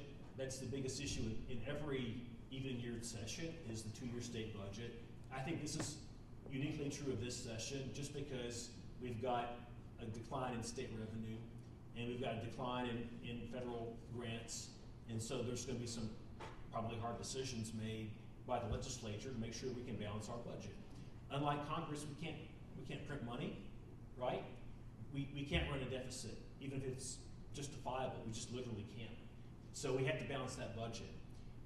The governor has been trying to seize funds from other constitutional officers. I have a very minimal $6 million a year budget. He has tried to seize $10 million from a $6 million office. That's just the price of having a governor who's not on the team with the rest of us. Exactly. But in the context of this session, there's 4 key things that I'm working for. So I'm a skinflint on spending your money. I don't take your tax dollars at all, not a penny. The first thing I did when I took office is take my office off the dole. We fully work on self-funding. All we do is we charge the lowest fees in America to start a business of all 50 states. And that $15 a year that a business pays for registration, we use that for all the services that we provide, elections and everything else. And we don't charge you as a taxpayer a penny for that. And that's the money the governor is now trying to seize. I'm asking the legislature to not let him do that. I'm also asking the legislature to fully fund our elections. Not me, I'm not asking for anything, but I want our county clerks to have the money they need to run our elections. I'm not asking for any new money as a literal matter. I just want an inflation adjustment. And let me give you an example. All the laws we have in our state for how much money we give our county clerks to hire poll workers and to rent locations for voting, all those laws were written in the 80s when I was in elementary school, middle school. And those formulas haven't been touched, even though inflation has gone way, way up. And so our clerks are getting literally 1/6 of the money they should be getting if we adjusted for inflation. And it's starting to show. They are closing voting locations. They can't get poll workers. I grew up in McCracken County. I was a poll worker when I was 19, and I got paid $100. Guess how much McCracken County pays 30 years later for a poll worker? $100 for all day plus a half day training. We just can't get people to step up and be poll workers. Your generation, my generation, it's already a challenge, but our kids' generation, they're just not volunteering the way we need them to. And the only way to entice them is to give them a raise to do this. So I'm working real hard. I have been for a year to try to get, again, it's not even more money. It's just the same money adjusted for inflation after this Biden inflation wave to make sure that we can hold the clerks harmless and have our locations open. If you want us to be like California or Massachusetts and vote by mail, I don't think you do either. If that's what you want, then we should have a situation where we don't have money for the clerks to hire poll workers and open locations. But if, like me, you want to vote in person, that's only feasible if we've got funding for the clerks to have locations and to have poll workers. The second issue I'm working on is Senate Bill 80. This is a constitutional amendment. It's taken up in the Senate and it will go to the House. This is an amendment to allow those who have done their time, they've been convicted of a felony, they've served their time, they weren't convicted of a violent crime, nothing against a child, no violent crime, no sex crime, no election fraud. People with minor drug offenses and so forth ought to get their rights back to vote after they have done their time. We are one of only 3 states in America that puts a permanent lifetime ban on people if they made a mistake 30 years ago. I know someone like that in my own family. She's a wonderful person. When she was she was maybe 22, she made a mistake. She went out with the wrong guy. He hid some drugs in her apartment. She ended up going to prison for it. Never reoffended, 30 years model citizen. I had to go to the last governor to get her rights back. She should have got them back automatically. I think if you've been a good citizen and you've served your time, then our law will reflect that. All right. The Senate passed this previously, but the House did not. I think the Senate will pass it again this year. I'm hopeful the House will put it on the ballot. And then let Kentuckians decide what the right answer is. The next issue is deep fakes in our elections. Y'all probably seen in some other states this is already going on. People are able to use technology to create false videos about President Trump, about other candidates, and make people think stuff that's not true. They can manipulate the audio, they can manipulate the video. Here's what I'm asking for. We did pass a law in the last session to clamp down on that. But what we didn't have in there was a law that said you also can't pretend to be the election official and put out incorrect information about the elections. If you remember, a couple years ago during the New Hampshire presidential primary, someone did a fake robocall of Joe Biden saying, "Don't vote on Tuesday. Save your vote for November, don't vote on Tuesday." It was a practical joke, but some people fell for it. We can't have people pretending to be public officials and saying, "Don't vote," or "Your vote doesn't count," or "Vote on Wednesday," or whatever. I don't want someone trying to be me or trying to be your county clerk and putting out false information that disenfranchises voters. It's illegal to impersonate a peace officer. For good reason, it should be illegal to impersonate an election officer too. Certainly. The last thing I'm working on, this is near and dear to my heart. I talk about it every year, but we still haven't got it passed, so I'm going to talk about it again, is civics. It's terrifying if you look at how little our kids know and how little our kids are being taught about America and about our traditions and about patriotism and even about capitalism. We are one of only a few states in America that does not require the teaching of civics. We are one of the very few states that does not require a civics course in our schools. Almost every other state does. And in our state, because it's voluntary, only about 15% of our school districts even teach civics. The vast majority do not. Is it any wonder that our kids, look at New York, they just elected a socialist to be the mayor, an anti-Israel socialist. And the way he won was by using TikTok to reach young people and make promises about what socialism could do for them. Now, if those kids had been taught American values in the classroom, they may not have fallen for it. That's right. But we've got a huge problem here. National polling shows that Gen Z considers itself socialist more than capitalist. So whether it's American values about the kind of government that we have, whether it's just even knowing when we vote, how we vote, what branches of government we have. So we did a survey in my office last year, and we found that most Kentucky voters, not just most Kentuckians, most Kentucky voters don't know the name of a single local official. They don't know how many branches of government we have. They don't know the kind of stuff that y'all know because you're active and you're engaged citizens. But you're the exception. And part of that's because we don't teach our kids this stuff in the classroom. We teach them all kinds of stuff. We got long school days teaching them all kinds of fads, but we don't teach them the most basic stuff about America. So I'm trying again for the third session in a row to get our legislature to agree with me and hopefully with you and require that we teach our kids this stuff. Right. So that's the quick snapshot of what I have going on. I want to make sure I left time for any questions or feedback from you all. Thank you very much. Thank you.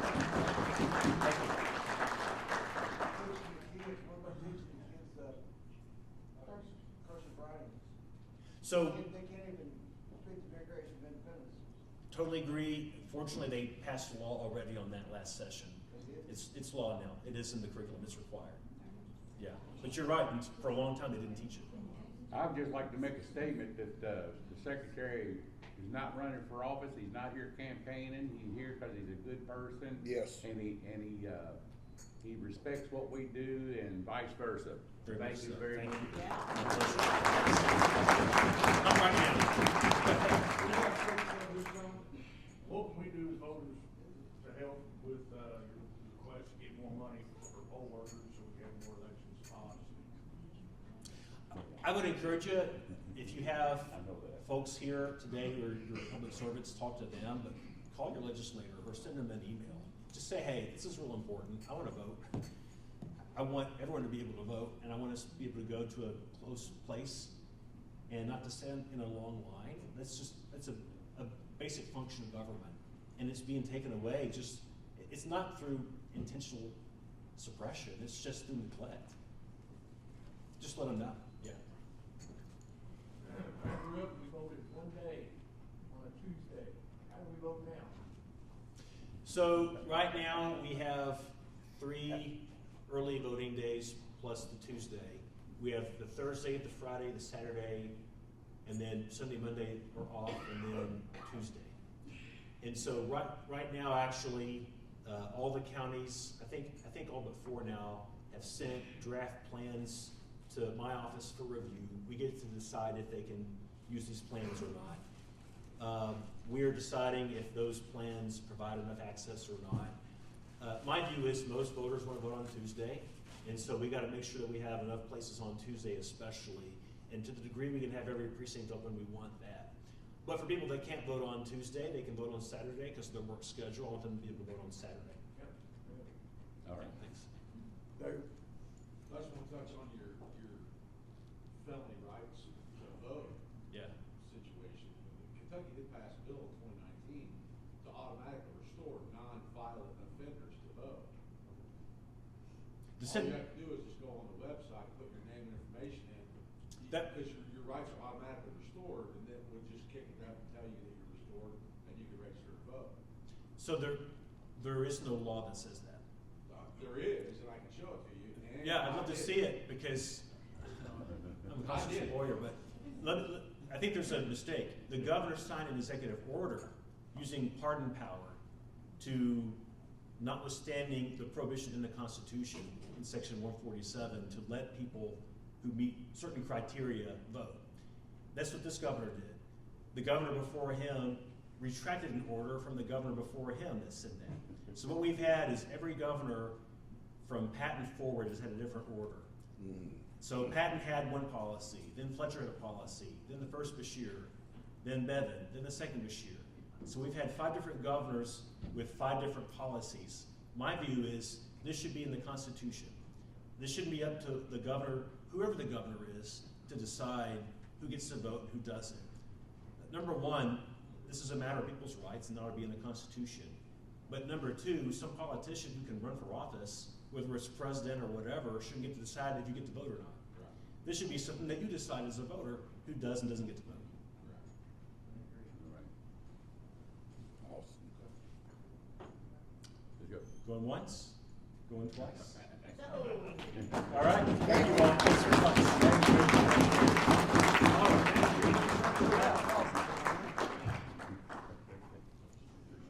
All right. Let's unless they're a big guy with guns, and a lot of them. Then they're gonna come up here and they're allowed to. They do what they want. Huh? That's what I said. I don't want to get Lee shot. All right. Everybody ready? We're going to do the ringing of the bells. At this point, feel free to video it. Feel free to take pictures or whatever. If your phone rings during this part, I'm going to be really, really, really, really mad. Okay? This is a very somber moment where we remember our friends, brothers and sisters, family members that we've lost in the motorcycle community. So we want to keep this very respectful. Each district will come up and read their names. We got a couple districts don't have anybody, but with that, we're going to turn it over. Let's have a word of prayer real quick. Preacher Jim. Father God, we just thank you again for this event, for each and every one that took time to be here. Father, now we lift up those that we love and are in memory. Father, to respect them and give them honor. And Lord, may we remember to respect and honor one another. Be a blessing in your sight and to others. In Jesus' name, amen. Amen. Amen. District 1.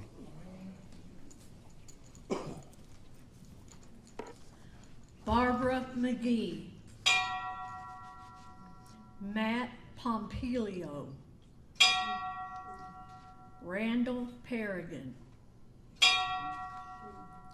Dana Vance. Harley Charlie Singer. Jerry Johnson Sr. Diana Lester.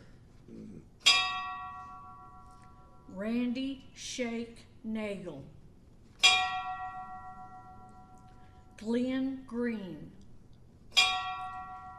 Aaron May.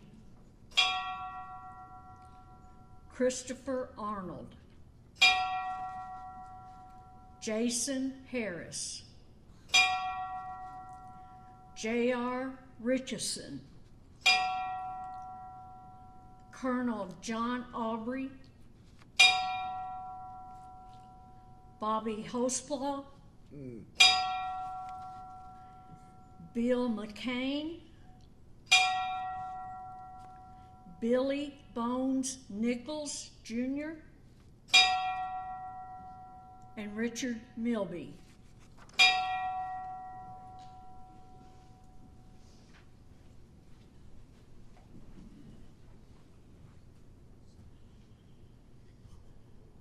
Noreen Freed.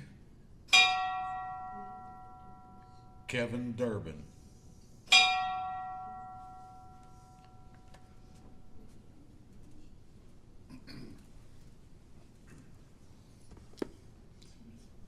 District 5, Brian Freebird Freeman. Everett B.J. Akers. Lee Bob Gilkeys. Charlie Big Chuck Arnold. Barb Crago. Billy Ray Eisen. Cole Daniels. Keenan Honeycutt. Andy Pappy Moore.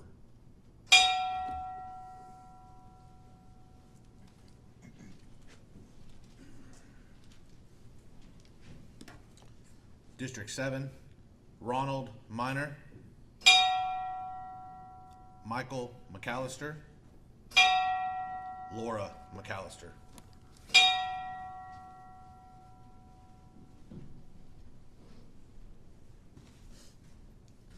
District 11, Walter McMahon. William Williamson. Dave Webster. And Lane Hawkins.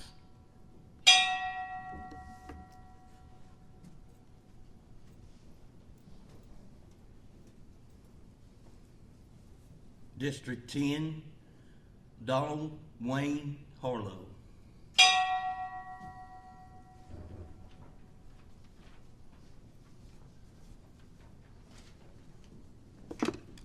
District 12, William Willie Ballard, Joni Ball, Scott Willett, Jason Ambergery, James Mattingly, Betty Morrow, Diana Armstrong, Joseph Jody Smith, Glenn Ballard, Jenny Ice,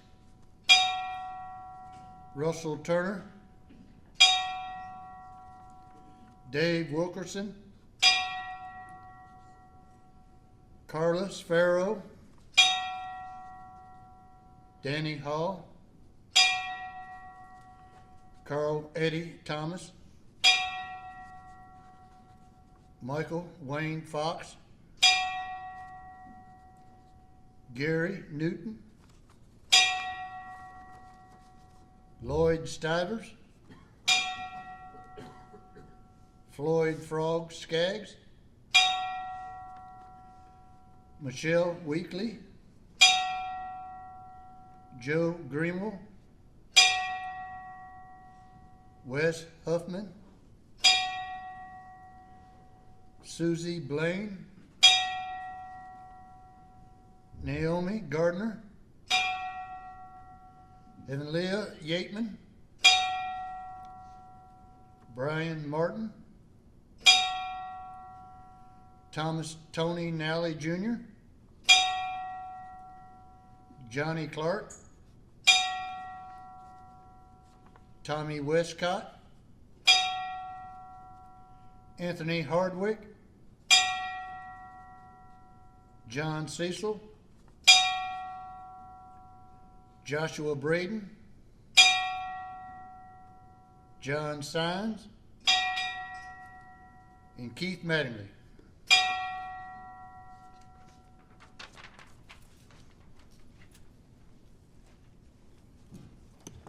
District 13, Lewis Ray Jenkins, Charles Gidler, Brian Nelson.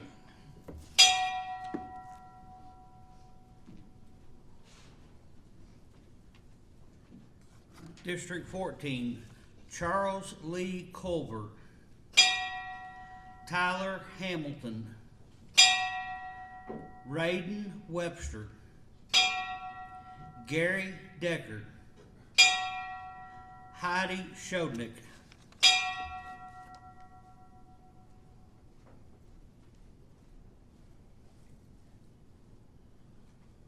From District 18, Frank Morones.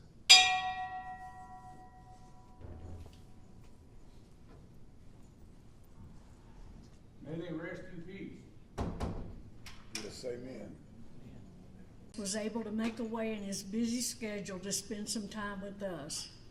The senator held many positions until he was elected Jefferson County Judge Executive in 1977. He held that position until 1984 when he was elected U.S. Senator in 1984. He is the longest serving Senate party leader in American history. Kentucky and our nation have been greatly blessed because of his power and influence. But let's talk about his relationship with us. He was a major actor in helping us when we were trying to get our helmet law modified. Without his actions, Kentucky and many other states would not have been able to change their helmet laws. He's been a friend of this organization for over 40 years. He's been there when we called upon him. We've always had easy access to communicate with him.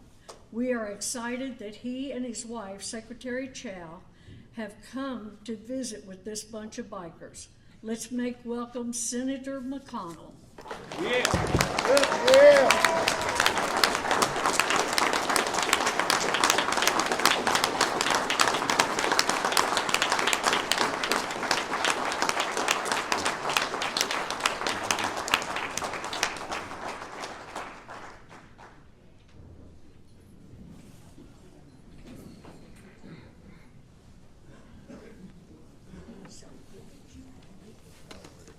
this really made my day. Got pictures. Boy, it's good to see you all again. Let me start with my first visit to Grayson County. It's 1984. I'm 25 points behind, desperately trying to figure out how to catch up, hitting all the county fairs. And what I remember about Grayson County the most was mud bogging. Any of you guys ever done mud bogging? It's worse, more dangerous than riding a motorcycle, I can tell you that. What happens is you get in an open vehicle and you go straight into the mud and see who can go the farthest. I didn't go the furthest, but I had mud everywhere, all over me. But this organization, I'm going to pass around a couple of pictures. Y'all can look at it if you want to. Here's me on a motorcycle. All right. Yeah.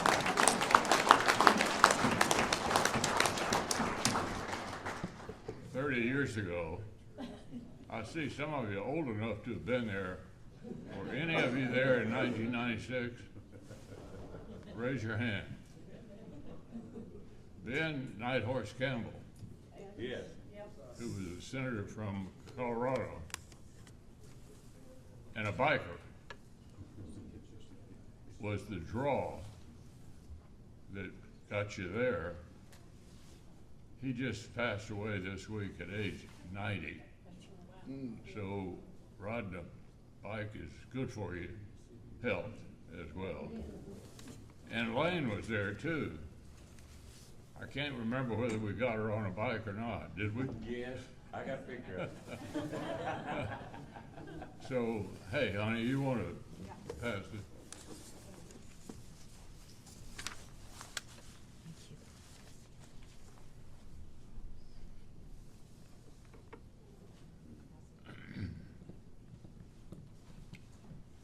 So after 1996, I said to myself, this is an organization I want to stay close to. Well, let me just tell you how close you were. When I was leader of the Senate, and by the way, if I can brag on myself a little bit, I ended up being the longest serving Senate leader in American history.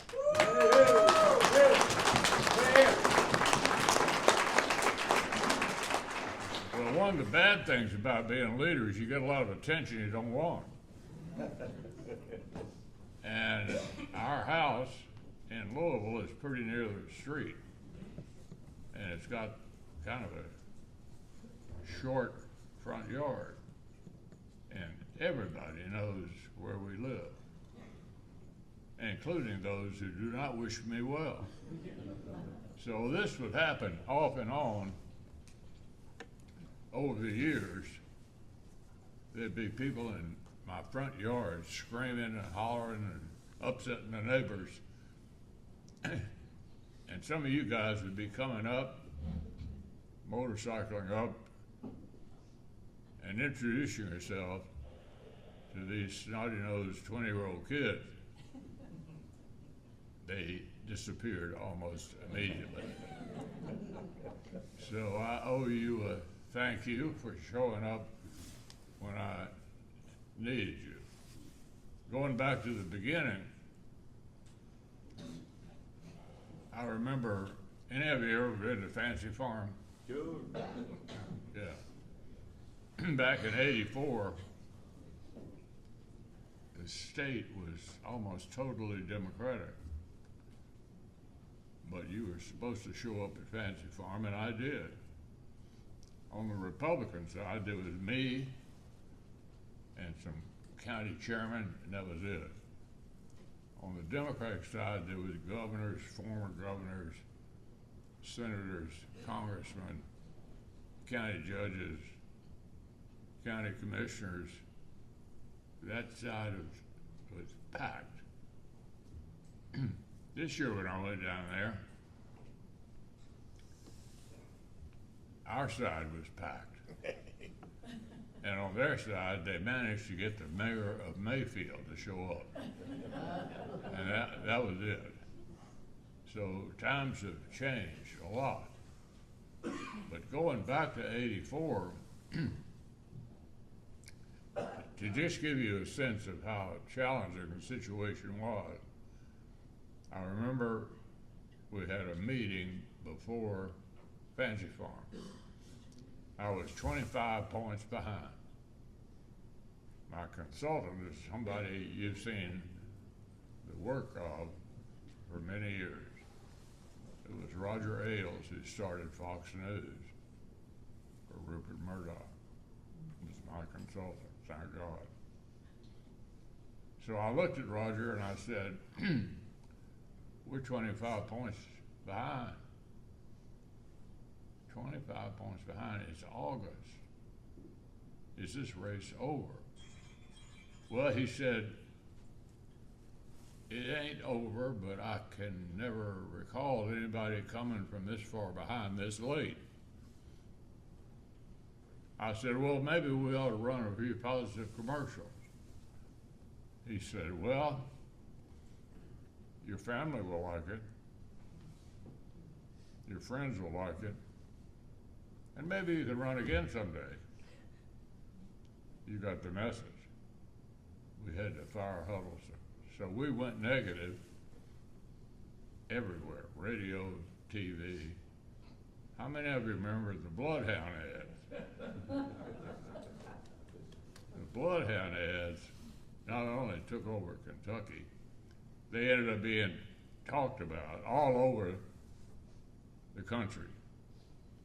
And in subsequent elections, people would try to imitate it, but it never was quite the same. So after the Bloodhound ads, I thought, well, I got a shot now. People were starting to pay attention. They were laughing. They liked humor. And then I saw that Reagan was coming to town. Now, the Reagan campaign thought that if he won big, it would just automatically help everybody else. So he had a series of debates, and for some of you old timers who are political junkies, you may remember after the one in Louisville, he was having to deal with whether or not he was slipping mentally, something that Joe Biden paid a price for recently. But after the debate, where he didn't do very well, we had a rally over at the Hyatt Regency, and you know how it goes up in the middle like that? There were people everywhere, all the way down to Atrium. I tried to went where I was supposed to. They were gonna let me be on the stage. Big deal. So I went to where I was supposed to. Nancy Reagan was right over here. I tried to make conversation with her. She looked at me like I crawled up under a rock. She had no idea who I was. She was not happy because he had not done well. But I thought, I brushed it off, didn't take it personally, went back to my spot. I knew my time was coming. And President Reagan said, I'm so happy to be back in Kentucky with my good friend, Mitch O'Donnell. Oh no. Oh no. Scrap that film. So we managed to pull it off. About one vote a precinct, statewide. And I ended up being the only Republican challenger, that is, who beat an incumbent Democrat in the whole country. And you guys were an important part of getting that one vote everywhere. And so I'm here today to thank all of you for sticking by me, showing up in my front yard, showing up on our tours around the state 2 weeks before the election. In a close election, you never know. You never know whether the one vote you got was the one vote I needed in every single county. Thank you, thank you, thank you.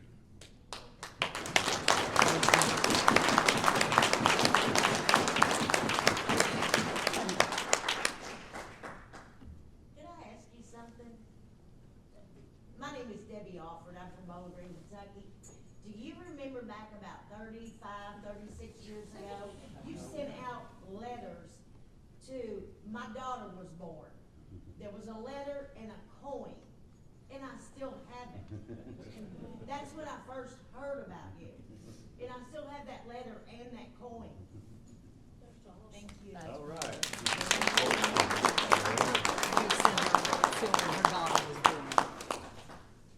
Thank you for hanging on to it. It might be worth something sometime. Which leads me to mention, I don't know if you're ever on the U of L campus, but Elaine and I have a museum there. It's got a lot of really interesting stuff, including you can punch a button and look at the Bloodhound ads again. So if you're ever out tooling around, you want to enjoy yourself, I recommend it. And Robin and Whitaker, who are over here, can arrange for you to let them know you're coming. So, just some thought. How old is she now? 38. Tell her hi. I will. I'm about out of stories, but I got a couple more. All right, so the day after the election, the night before, when they heard that I was winning and they had no idea who I was, they thought, this is going to be a landslide. If this guy running in Kentucky that we've never heard of is winning, it's going to be a big night. So they began to pop the champagne and have a good time in Washington, waiting for the returns. And they waited, and they waited, and they waited. And I ended up, as I said, being the only Republican candidate for the Senate who beat the Democratic incumbent. Reagan did win big. He won by every county except Mondale's home county. But it didn't translate down to our Senate races. And we actually lost 2 seats in the U.S. Senate on the same day that Reagan was carrying 49 out of 50 states. Well, as you can imagine, all of a sudden I'd gone from being the guy they never heard of to being a big deal. I'm on the morning shows the next morning. And the story I'm about to tell you didn't really happen, but it's funny. So I'm getting trotted out to dinners in Washington. This is the miracle worker, you know, the only guy who pulled it off. And at one point during the dinner, I asked the waiter for another pat of butter for my baked potato. He seemed to be reluctant. I said, maybe you don't know who I am. And so I explained to him who I was. And he said, well, Senator, you don't know me either. I said, that's right, I don't. He said, I'm the guy in charge of the butter.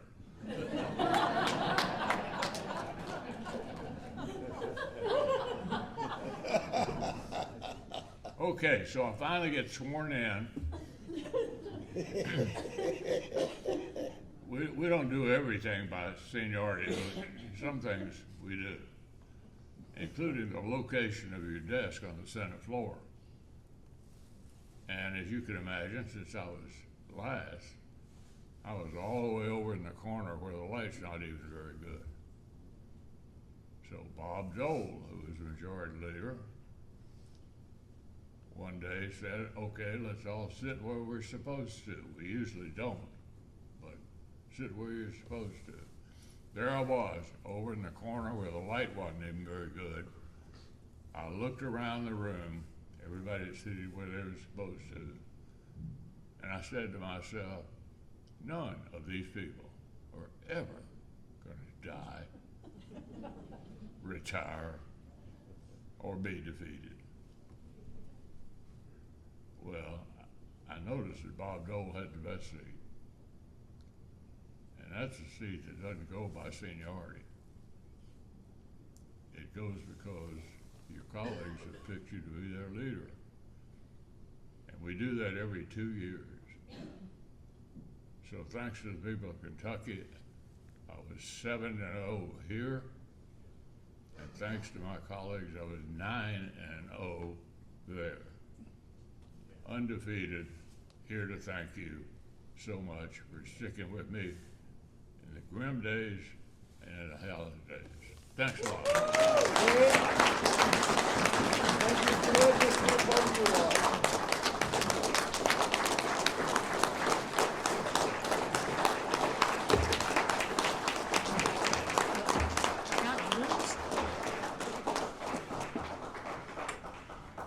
We were supposed to have presented you with this at a picnic that was going to happen Can we step up? 2024. No, not you. The senator. Here, use the mic. Okay. In 2024, it became a deluge, and we didn't get to have the picnic. So I thought I'd lost this. And when I come down here Friday, so I had another one made. When I come down here Friday, they said, oh, by the way, you left this year. So you've been a double good senator, so you get double good appreciation. Well, thank you. And I thank you so much for all you've done for our state, I our like the nation. shirt, too. I knew you'd like the shirt. I think I got this on the bus tour, I'm not sure. But here you go, these are yours. And All right.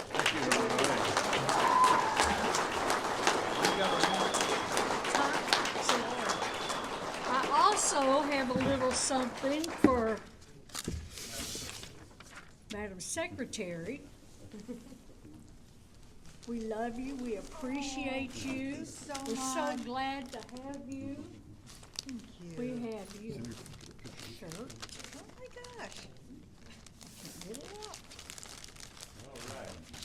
Thank An you. eyeglass cleaner, a shirt, Thank you. All right. and we got you a little bag. So you're set to go, dear. You're set to go. Lane, let's show them the back. Okay. Look at the back.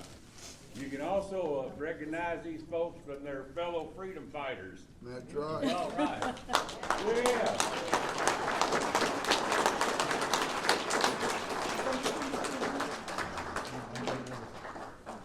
Thank you. One more picture. One more picture here. One more picture here. How shall we do this thing? How do you want to, do we want to go? However you want. Yeah. Let's go say thank you for having us there. Okay, how about one of you get on the other side? Here, Tom. Make sure we get it. Oh, I will.